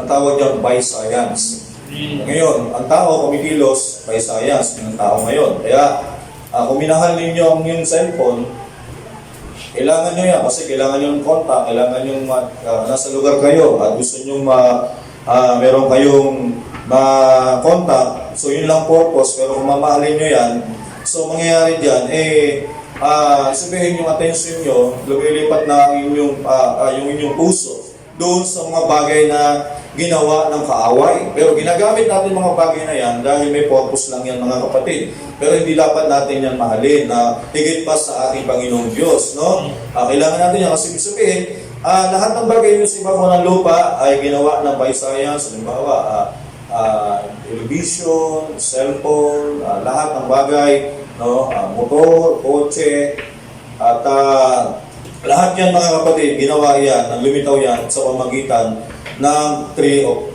knowledge, good and evil, mga kapatid, no? Ibig sabihin, pag nabalin dyan ang iyong attention, no, nabalin dyan, sabihin, yan na yun. Kaya nga, lahat ng bagay dito sa mundong ito ay tinatawag na Satan's Eden. Kasi lahat dito may pasimula, may katapusan. Nasisira ang lahat ng bagay, no? Tumatanda, bulok na ang lahat ng bagay dito, mga kapatid. No, yan ang isang bagay. Sabihin, pag sinabing huwag mong ibigin ng sanlibutan, kondisyon. Hindi yung lupa. No? Walang masama. Sasabihin, kasi bakit? Kasi, sabi nga ng Panginoon, no? Paano sa panahon ni Noah, sa panahon ng Sodoma at Gomorrah, ganun din ang pagpalito ng anak ng tao. Sa panahon ni Noah, bago nangyari, sabi sa Bible, at nakita ng mga anak ng Diyos na magaganda, mga anak ng tao. Sabihin, darating talaga ang panahon na bawat mga believer ay mag-aasawa sila ng tinatawag natin na anak ng sanlibutan. Kasi ang anak ng sanlibutan, sabi, magaganda sila. Kasi ang ganda nila ay panlabas. Kaya nga, mga Hollywood yan eh. Diba? Mga ganda. Kaya ngayon, mga believer, believer na. Diba? Ang believer, ang kagandahan sa kanya, ang kagwapuan sa kanya ay simplicity. Pero kapag tumingin ka na, ang guwapo naman to. Tapos, ang ganda-ganda niya. O, gusto sabihin, nangyayari na ulit sa isang Kristiyano yung nangyayari doon sa panahon ni Noah bago dumating ang baha. O, kasi bakit? Kasi nga yun isang bagay, mga kapatid. So, kaya nga sa ating mga anak, pinipilit natin ang kabagamat hindi nila maintindihan ang buhay ng isang Kristiyano, ang pagsusuot na nararapat, no? ang pagkilos ng isang tunay na Kristiyano, paano magsalita, paano manamit ang isang tunay na Kristiyano. Kasi, bakit? Kasi wala pa silang Holy Ghost. Ngayon, pagka inaalalahin natin sila mga kapatid, no, sa mga bagay na yan, no, ginagayad natin sila, kasi para pagdating ng panahon na sila'y tumanda, no, yung bagay na kasanayan nila. Kasi tayo kasi, ang mahirap sa atin kasi alisin yung bagay na nakasanayan eh. Kaya nga, habang bata pa sila, sinasanay na natin sila. Para pagtanda nila, yung bagay na nakasanayan nila, mahirap na nilang maalis yun. Kasi ganoon din tayo, sa sanlibutan tayo, yung bagay na natututunan natin ng mahabang panahon, matagal na tayong believer, at pag may mga bagay na inaayos ng Diyos sa buhay natin, ayaw natin magpakorek. Kasi bakit? Nasanay ako dito eh. Ito na yung kinagisnan ko. Hindi ako sanay na gumising ng maaga para lang sa gawain ng Panginoon. Kasi nasanay ako ng ganitong oras, nasanay ako gawain natin alas 10. Pagka biglang binago, bagawin natin yung ating gawain, gawin natin alas 6. Hindi kami sanay, brad.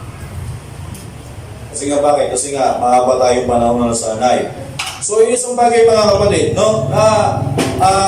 Yung pangalawang Exodus, yung tinatawag tayo sa salita ng Diyos, yung mga bagay na ating nakasanayan sa kasalanan, sa paggawa ng mali, o sa ating mga nakasanayan mga kapatid, ay dalhin tayo ng Diyos sa ibang kondisyon.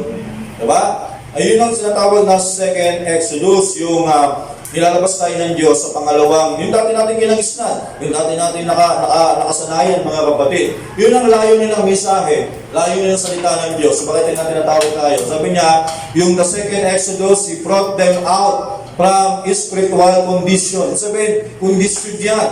Yung dati mong kondisyon, kung tinawag ka ng salita ng Diyos, kung makita ng salita ng Diyos, ay dadalhin ka ng Diyos sa isang kondisyon, non-spiritual condition din, na pagiging isang Espiritong baptized ng Holy Spirit. Basta yung baptized ng Holy Spirit, filled of the Holy Ghost, na ikaw ay puspos ng salita ng Espiritu Santo. Paano ka tinawag na puspos ng Espiritu Santo? Kasi nga, wala kang ibang ginagawa kundi ang salita ng ating Panginoon. Kapag binubuhay mo salita ng Diyos, and you are baptized, you are filled of the Holy Ghost. Mga kapatid, ngayon, tingnan natin si Sibaruto. Taas natin ng konti. Sabi niya, sa page 301, now He is bringing them from the spiritual baptism of the Holy Ghost. Ngayon, pangatlo, right back into eternal land of the millennium and the great hereafter some pillar of fire by the same anointed system, the same God doing the same thing and the same word. Declare the first one, declare the second one, the same word declare the second one, yes, declare the third one. In here we see it among us. Sabihin, ang una, Exodus, ay yung bayang Israel na sila nilabas ng Diyos, no, isang literal na bansa sa isang literal na bansa, sila nilabas ng Diyos. Pangalawa, yung spiritual na iglesia, spiritual na condition, nilabas tayo ng Diyos sa mga mundong sistema. At tayo dinala ng Diyos sa sistema ng Diyos. Diba? Ang pangatlong Exodus, itong kinalalagyan natin, lahat ng baptized ng Holy Spirit, itong ating kinatatayuan, lahat ito ay natatapos. Dadalhin tayo ng Diyos sa isang lupain eternal. Ilalabas niya tayo dito. Diba? Sabihin, Kaya sasabihin natin, ang hirap na maglingkod sa Panginoon, puro na lang pagdarusa. Kasi ang alam ng maraming tao, pag ikaw naging Kristiyano, wala ka ng pagsubok, wala ka ng problema. So, mali yung ating naging, sasabihin natin, habang tayo nandito sa mundo, marami tayong problema. Kasi nga, yan ang naging bunga ng kasalanan dito sa ibabaw ng lupa, mga kapatid. At ang pangatlong Exodo, sa lahat na patuloy ng titiwala sa Panginoon, sa lahat ng may Espiritu Santo ng Panginoon, isang araw ilalabas tayo ng Diyos sa mundong ito. At dadalhin niya tayo sa isang mundong hindi sabi niya, hindi nayayanig. Sa isang mundong puno ng payapa. No? Sa isang mundo, saan yun? Sa milenyo. Tatapusin ng Diyos ang mundong ito, lahat dito, yung sistema ng sanlibutan. Sabi niya, doon tayo nadali mga kapatid. Yun yung pangatlong Exodus, mga kapatid, no? Kaya nga, ang tunay na makalangit na pagpapala, no? Ang makalangit na pagpapala, hindi yan sa pagyaman. Hindi sabihin, ang isang Kristiyano magiging mayaman. No? Hindi po ganon. Wala tayong ganon salita ng Diyos. Pero sa denominasyon, patuloy ka lang kapatid. The more you give, the more you bless. No? At sa niyan, sasabihin nila, ang mga panalangin nila, sasabihin nila, Panginoon, ilayo mo sa amin ang kaaway, ang lahat ng mga pagsubok. Sasabihin natin, lahat habang tayo nandito sa mundo, laging may pagsubok. Hindi nawawala pagsubok, mga kapatid. Hindi nawawala karamdaman. Hindi nawawala kagutuman. Hindi nawawala kahapisan. Nandyan lang yan araw-araw, mga kapatid. Pero nalalampasan natin yan sa tulong at habag ng ating Panginoon. Diba? Nakakayanan din natin. Kung may problema tayo, kasama natin ating Panginoon. Kasi hindi tayo tumitingin sa ganyan. Ang pangako ng Diyos, hindi sa mga bagay na yan. Sabi niya, hindi tayo pagyayamanin. Hindi niya tayo, sabi niya doon, hindi tayo pagyayamanin ng mga bagay. Kasi lahat ng bagay na yan, temporal lang yan. Ang gusto ng Diyos, dalhin tayo sa isang lugar, sa isang mundo na wala ng paglundol. Wala ng karamdaman, sabi doon sa amin kanina, walang karamdaman, walang pagluha, no, wala nang dalamhati. So yun yung isang mundo. Doon tayo gusto ng Diyos ilagay. No? At yun ang isang bagay kaya tayo nagtitipon dito. Kasi itong ating meron itong assurance, no? Ang assurance nito ay makamit natin yung pagpapala ng Panginoon na makarating tayo sa pinangako ng ating Panginoon, mga kapatid. Okay. So, balikan natin yung ating teksto, mga kapatid. So, malapit-lapit na tayo. Okay. Yung Exodus 14. Okay, yung verse 10. Ngayon, sabi dito, at nang si Paraon ay nalalapit. Sabi, nung time na makalabas na ang bayang Israel, medyo mahaba na yung kanilang nilakbay. No, ay pumayag na si Paraon na pakawalan ng bayang Israel. Pero nung nagising siya sa kanyang sarili, ay hinabol niya yun, no? Hinabol niya yung bayang Israel. Ang gusto ng bayang ng Egypto ay muli silang ibalik doon sa kanilang bansa. Kung hindi man silang pabalik, ay patayin silang lahat, mga kapatid. Yun ang plano ni Paraon. Sabi ito, at nang si Paraon ay nalapit, ay itiningin ng mga anak ni Israel ang kanilang mga mata.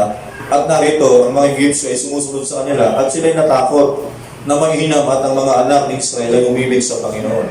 So nang makita nila na mahaba na yung kanilang nilakbay at akala nila ay malaya na sila at umakita nila na sinusundan pa rin sila, no, ng mga Egyptio, ay yung bayang Israel ay natakot sila ng mainam. Ngayon, sabi sa sunod na talata, at kanilang sinabi kay Moses, dahil ba sa walang libingan sa Egypto, kung kaya dinala mo kami rito upang mamatay sa ilang, bakit ka gumawa ng ganito sa amin na nilabas mo kami sa Egypto?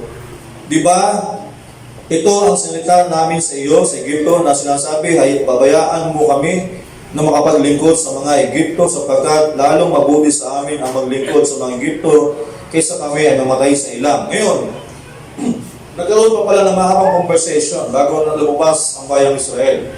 Marahil siguro sinabi ni Moses, no, na tayo ay magiging malaya na at dadalhin tayo ng Diyos muli sa lupang pangako. At siguro sabi ng bayang Israel, saan tayo pupunta? At mahabang paglalakbay, no, ano ang ating kakainin? Saan tayo? Marami tayong dagat na lalanguyin. Paano natin malalampasan yan? No? At ang sabi dito ay siguro mas gusto namin kasi nasanay na kami dito. Mahabang panahon, dito na kami pinanganak. Dito na namin naging kinagisnan. Sabi niya, siguro mas mabuti, bayaan mo na lang kami Moses dito. Kaya ganun ang sabi ng mga Egypto kay Moses, sabi niya, di ba sinabi namin sa iyo, Moses, nung tayo ay nasa Egypto pala, hayaan mo na lang kami dito sa Egypto, no? Na mamatay. Kaya sabi niya mga tao, dinala mo ba kami dito sa ilang para kami ay mamatay, di ba? Yun ang sabi niya. Ngayon, next verse, sinabi ni Moses, sa bayan, huwag kayong matakot, tumigil kayo. At tingnan ninyo ang pagliligtas ng Panginoon na gagawin sa inyo ngayon, sapagkat ang mga Egypto na inyo nakikita ngayon ay hindi na ninyo ulit makikita, magpakailanman. At sabi niya, ipagkikipaglaban kayo ng Panginoon at kayo tatahimik. At sinabi ng Panginoon kay Moses, bakit humihibig ka sa akin? Salitay mo sa mga anak ng Israel na sila'y magpatuloy at yumaon. Sabi niya, at itaas mo ang iyong tungkod at iunat mo ang iyong kamay sa ibabaw ng dagat, awiin mo at ang iyong mga anak ng Israel ay darang sa gitna ng dagat sa ibabaw ng tuyong lupa. So ngayon, okay, sabihin, ang boundary para lubusang makalayo na ang bayang Israel sa Egypto ay ang Red Sea. Habang hindi sila nakakatawid, patuloy lang silang maaalipin ng bayang Egypto. Ibig sabihin, sa isang Kristiyano, ang boundary ng isang Kristiyano ay baptism in the water. Hanggang hindi ka tumatawid sa dagat o sa tubig ng pagsisisi ng iyong mga kasalanan, lahat ng iyong kinagisnan sa iyong buhay, at sisimulan mo tumawid sa isang panibagong buhay, tatahakin mo ang bagong buhay. Sabihin, pag tinawid mo na ang tubig, sa mga nabautismuhan na, paalala lang ulit. Sa mga hindi pa nabautismuhan, isang alaala lang. Di ba? Sabihin, ang bautismo, ang boundary, para lubusan nating maiwanan yung dating buhay natin. Hindi tayo makakausad, no? At hindi tayo makakapunta sa ating paroroonan sa pangako ng Diyos as long na hindi natin natatawid yon. Pag natawid natin yon, yun ang isang bagay, mga kapatid, na natawid natin. Okay, sa talata muna, bago tayo magpatuloy. 1 Corinthians, unang Corinto chapter 10, verse 1 to 6. Okay, sabi dito, sapagkat hindi ko ibig, mga kapatid, na hindi ninyo malaman na ang ating mga magulang, sabi ng Apostol Paul, ay napasa ilalim ng alapaap. At ang lahat ay nagsitawid sa dagat. At lahat ay nangabautismuhan kay Moses sa alapaap at sa dagat. At lahat ng nasikain ng isang pagkain din yun sa Espiritu. Ano sabi? Lahat daw ng tumawid sa dagat na pula. Ano yung pula? Kasi nga, ginawang dugo ni Moses yun. Ang dagat ay nagpapahiwatig ng dugo ng Panginoon. Diba? Kaya sabi doon sa 1 Peter chapter 3 verse 21, sinabi na Apostol Pedro dito sa 1 Peter chapter 3, 21, sabi niya na ayon sa tunay na kahawig ngayon, nagligtas sa makatuwid bagay, ang bautismo hindi sa pag-aalis ng karumihan ng laman, kundi sa paghiling ng isang mabuting budhi sa Diyos sa pamamagitan ng pagkabuhay na maguli ni Jesucristo. Sabihin, ang bautismo sa tubig ay hindi membership. Kung gusto mong mula sa pagiging Baptist, para ikaw ay gusto mong lumipat sa Methodist, para ikaw ay maging Methodist, pabaptize ka, para ikaw ay maging Methodist. Hindi ganon ang bautismo. Isa lang ang bautismo, mga kapatid. Kaya lang dumadami kasi nga, ibig sabihin, hindi nga naipapaliwanag ng maayos, mga kapatid. Okay? Sabihin, ang bautismo, tatandaan natin, sa isang Kristiyano, no, ay gaya ng isang Israel, na mahabang panahon tayo na alipin, no, at lumayo ka na sa Kanya, iniwanan mo na yung dating mong buhay, pero pilit ka pa rin niya sinusundan, pilit pa rin bumabalik sa iyo ang dating mong karakter, ang dating mong pag-uugali, no, kaya sabihin, haslong na hindi ka nakatawid sa tubig. So, pero sabi dito, habang ikaw ay naglalakbay, sabi doon, ikaw ay pinapatnubayan ng isang alapaap, no? Ang Diyos ay lagi mo kasama. At sabi dito, at habang ikaw, sabi niya, at ang boundary, yung tubig na pula, sabi niya, ang bayang Israel, lahat sila ay tumawid sa dagat na pula, lahat sila ay nabautismuhan, mga kapatid, no? Pagkatapos, nung makatawid na ang bayang Israel, ay sinubukan ng bayang Egypto tumawid sa dagat na pula, at ang ginawa ng Diyos, sila ay binuksa, mga kapatid, at kailanman hindi na sila nakasama ng Diyos, di ba? Yun ay isang layunin na tayo pinabautismo sa tubig sa pangalan ng Panginoon Kristo. upang yung dati nating mga pag-ugali, yung dati nating nakasanayan, ay isuko natin sa Panginoon. No, kasi bakit? Kasi pagkatapos natin tawid ng tubig, ng dagat na pula, magsisimula pa lang ang paglalakbay ng isang Kristiyano. Ngayon, sabi ng mga tao, sabi ng bayang Israel, dinala mo ba kami dito para kami mamatay? Totoo naman talaga. Ang layunin talaga ng mensahe para mamatay tayo sa ating dating pagkatao. Diba? Mamatay tayo, pagkatapos tayo ay itawid ng Panginoon sa pagsisisi.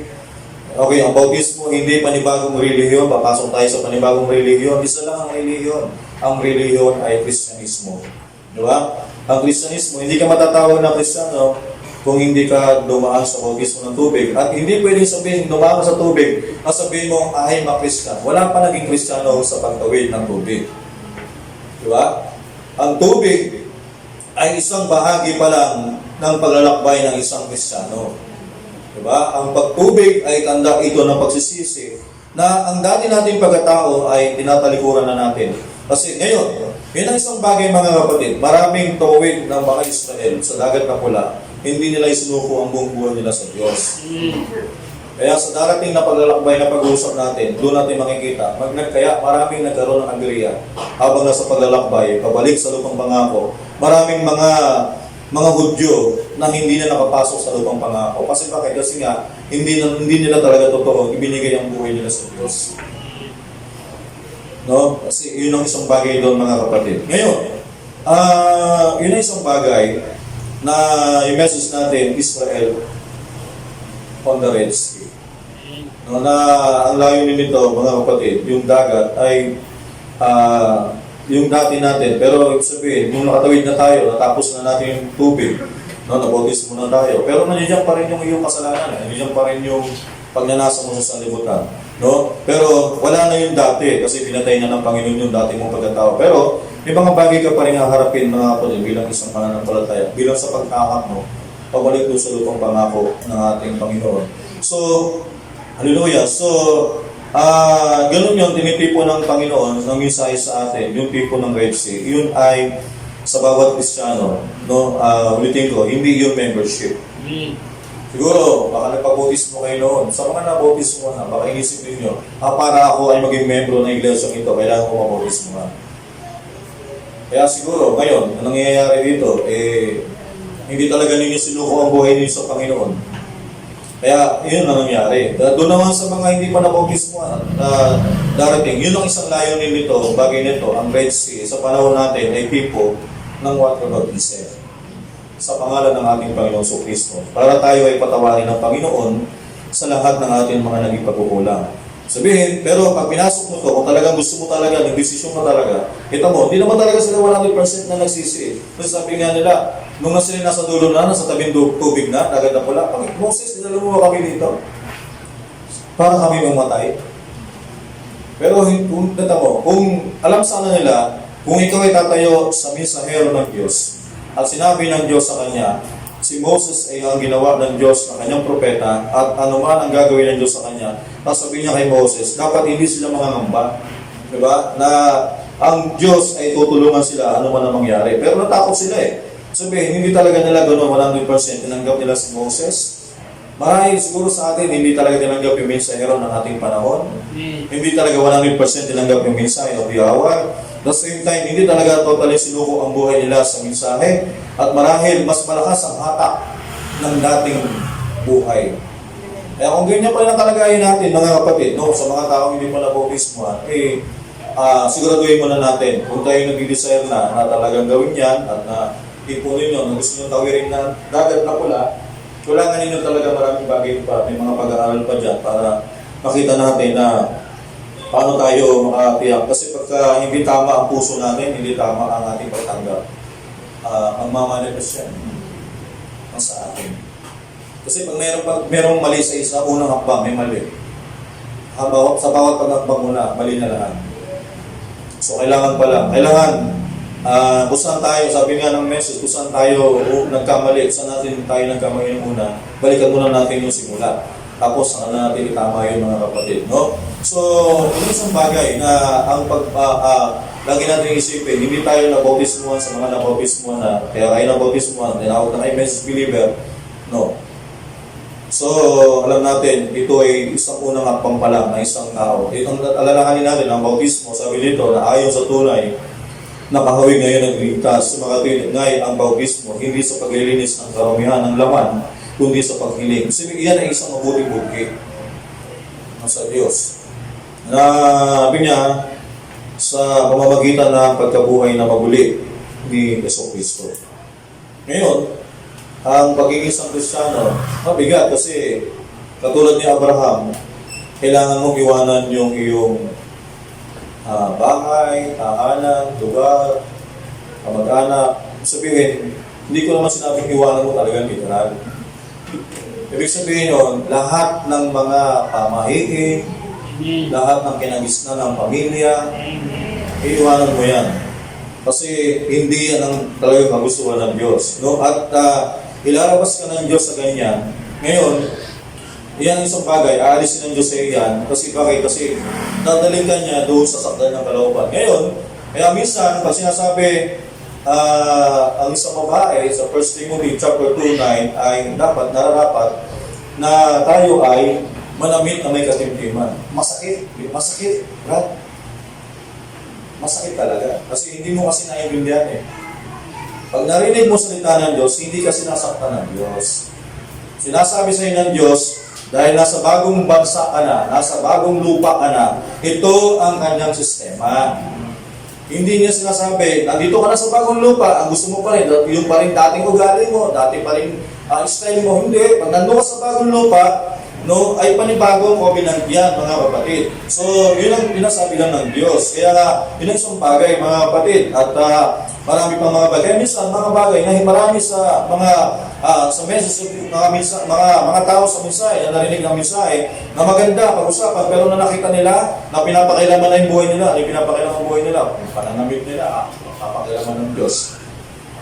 Masabihin ng mga preacher, huwag kayong mananamit ng ayaw na nauuso.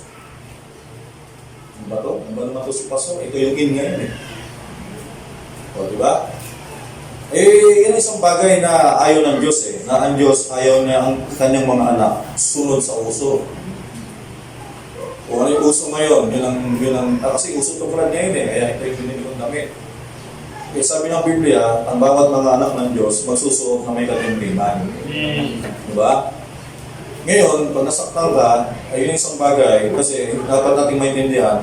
Pag naging Kristiyano ka, pag sabi mo kasing Kristiyano ka po, ibig sabihin, panibagong panibagong mga tao, panibagong mga pag-uugali, mga pag-uugali, wala na yung mga, kumbaga kung ano yung sistema sa salita ng Diyos, yun ang ginagawa ng ating Panginoon. Ngayon, sabi ko nga, bato-bato sa langit, tamaan, huwag kayong magagalit. Sinasabi ng Biblia, sinasabi ko na sa inyo kung anong salita ng Diyos, pero hindi para saktan kayo, kundi para sabihin sa inyo kung anong salita ng Diyos. Diba? Sabi ng Biblia, ang isang babaeng nananalangin na walang lambong ang kanyang ulo, ay mahalay yan sa akin ng Diyos. Ibig sabihin, tanungin niyo ko, ano po ba ibig sabihin ng lambong? Ang lambong, hindi yan literal na takip.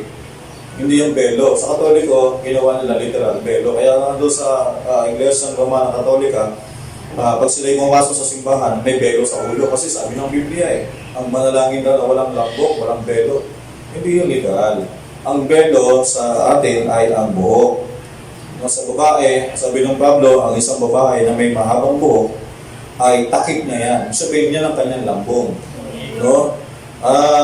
Sabihin, nasanay tayo sa sanlibutan, kaya nga tayo nilabas ng Diyos dyan kasi nga, dyan gusto ng Diyos lumakad tayo na nasa kalooban ng ating Panginoon, no? At gusto ng Diyos na walang masama, no? Sabihin, paano kaya yan, Brad? Wala kami mabiling damit sa mga mall, sa Divisoria, pumunta kami sa Divisoria, yung mga palda talaga dito, nandito talaga yung damit short talaga, kita talaga yung sabi nga ni Brother Banam, meron namang mananaki may nabibili naman kayong tela.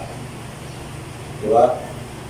Pero kayo magagalit sa akin mga kapatid. Bakit ko sinasabi dito? Kasi yan yung isang bagay na nasanay kasi tayo. Sinasabag natin Kristiyano tayo, at the same time, yung ginagawa ng mga Hollywood, ginagawa ng mga taong sikat sa mundong ito, alam niyo ba yung mga taong yan, puspos yan sa ilalim ng kapangyarihan ni Satanas. Amen.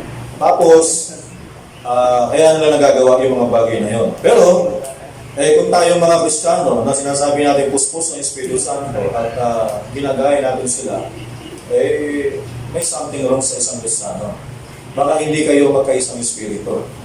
Baka ibang Espiritu yung nasa iyo. Na sinasabi mong Espiritu ni Kristo, pero hindi naman pala. Kasi bakit mo nagagawa din yung ganong bagay? Kasi nga, yun isang bagay doon. Na paano ba sabi ng Amos 3:7, paano ba magsama ang dalawa? Maliban na magkasama yung dalawa. Maliban na, sabi sila yung magkasundo, doon lang sila magkasama. Kaya kung gusto mo magsama kayo sa Satanas, magkasundo, kumbaga, na-convert ka na niya. Diba?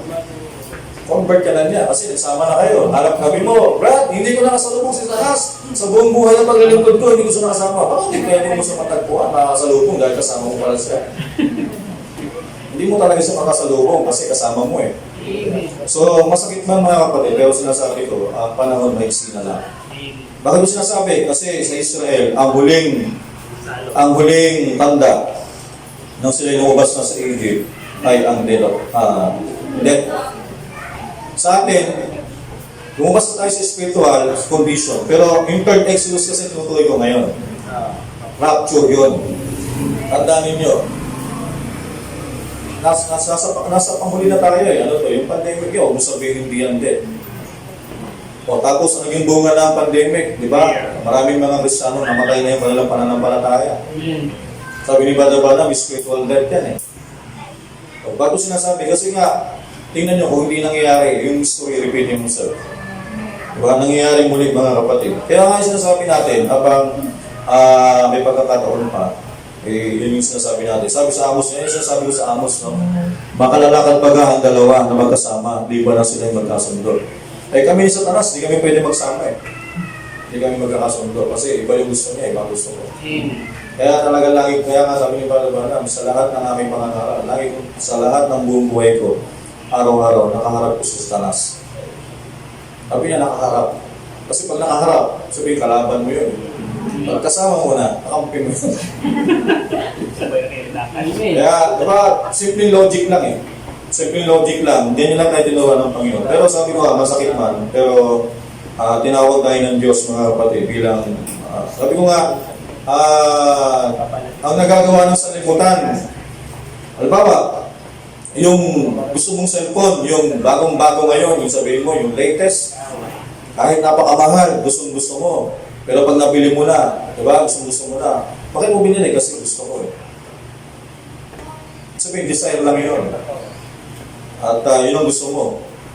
Pero, yun yung sabi natin, gusto mo lang yun. Kasi nga, yun ang pagnanasa ng ano eh. Kasi ang espiritu ng sanlibutan, yung gusto mo magkaroon ng mga bagay sa sanlibutan. Pag nakahawak mo na yun, hindi ka pa rin masaya. Ito, subukan mo, di ba? Pag wala kang gamit, gusto mo bilhin yun. Pero pag nabili mo na, parang hindi kontento yung masaya ako. Pero pag nasa Panginoon ka na, makikita mo yung inaalok ng Diyos sa atin ay buhay na walang hanggan. Na pinapakita ng Diyos sa atin na mamatay man ang itong lupang katawan. Kaya sabi niya, death is gain. Sabi niya, ang kamatayan ay karangalan. Ngayon, sabihin natin, hindi tayo nangangaral, hindi tayo naging born again, hindi tayo naging Kristiyano para hindi tayo mamatay. Sabihin natin, hindi na tayo tatanda tayo, mamatay din tayo. Sabihin ko sa inyo, kung paano, sabi nga rin pa paano ang mamatay ang mga mortal, sabi niya, pero ikaw mamatay kang gaya ng mga mortal. Lahat tayo mamatay. Kahit sabihin mo may believer ka, mamamatay ka rin. Lahat tayo mamamatay.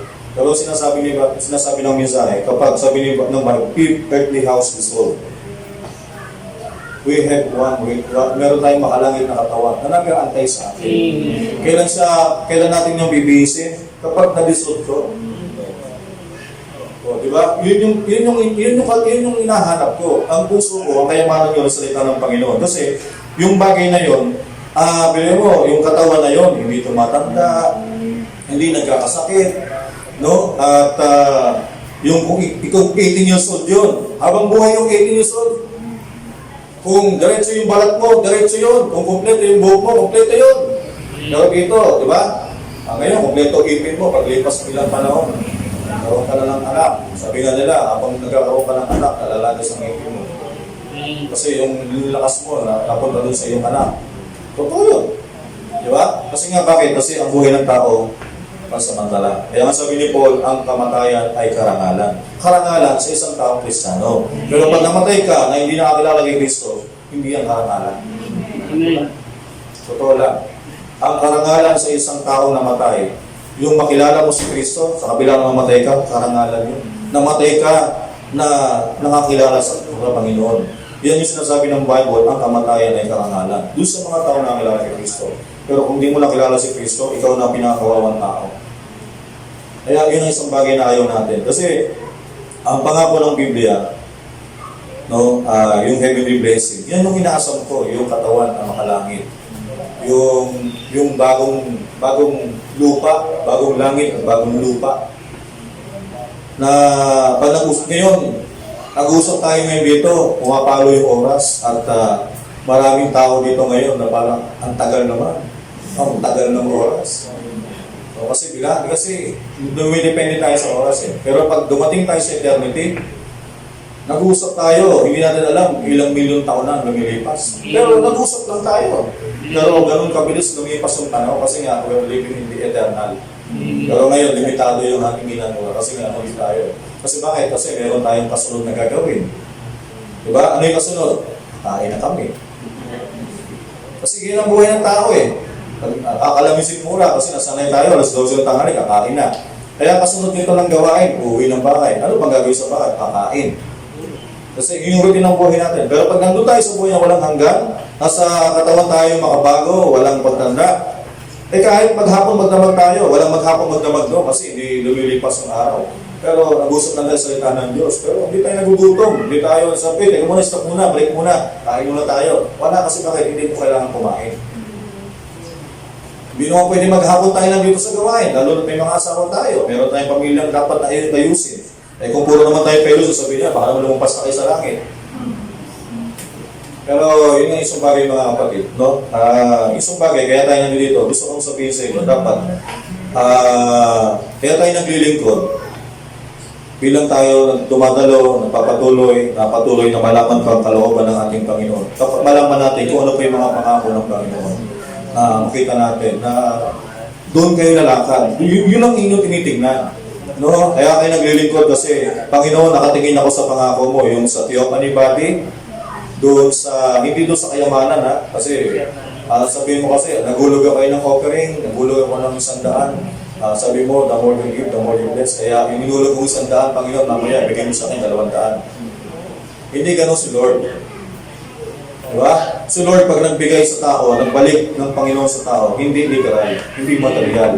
Maaaring ibabayo sa inyo ng Panginoon, spiritual side, na yung salita niya, lalo nang iahayag sa iyo. Tapos yung kalusugan ng iyong lupang katawan. Tapos yung pamilyang maayos ang relationship. Diba? Diyan binabalik ng Panginoon, huwag tayo maging literal. Kasi nasanay tayo sa denominasyon, lakihan ko yung paghulog para ang balik sa akin ng Panginoon doble. Ginawa mong patubuhan si Lord. Hindi po ganon. Pag nagbigay ka, sabi ng Biblia, huwag mo nang hayaan ipaalam mo sa kaluluwa. Hayaan mo ng Diyos na magbalik sa iyo. Pagbigay kayo sa gawain ng Panginoon, pagpapalain ni Lord yan. At ipabalik ng Diyos yan sa maraming bagay. Maaring bigyan kayo ng Diyos ng pag-ingat sa trabaho, ingatan kayo ng Diyos sa lahat. At yung may mga panalangin kayo gusto nyo hinihingi, ibibigay ng Panginoon nyo. Ganon si Lord magpala sa bawat isa sa atin mga kapatid. Okay, so ganyan lang muna yung ating topic, no, na Israel on the Red Sea. Yan ay tumuturo lang naman sa water baptism. Pero ganoon pa man, kung bakit salamat din tayo, pinalik ng Panginoon kasi at least doon sa mga tao na bautismo na, mapagmulay-mulay natin muli yung mga dating buhay na nangyari sa atin mga kapatid. Okay? So, tayo muna ay manalangin para sa salita ng ating Panginoon. Panginoong Diyos na makapangyarihan sa lahat, maraming salamat po muli sa iyong mga salita sa tanghaling ito. Patuloy namin na masasalamatan mga salita mo, Panginoon Diyos, na pinanilaw mo sa amin. Salamat, Panginoon, muli.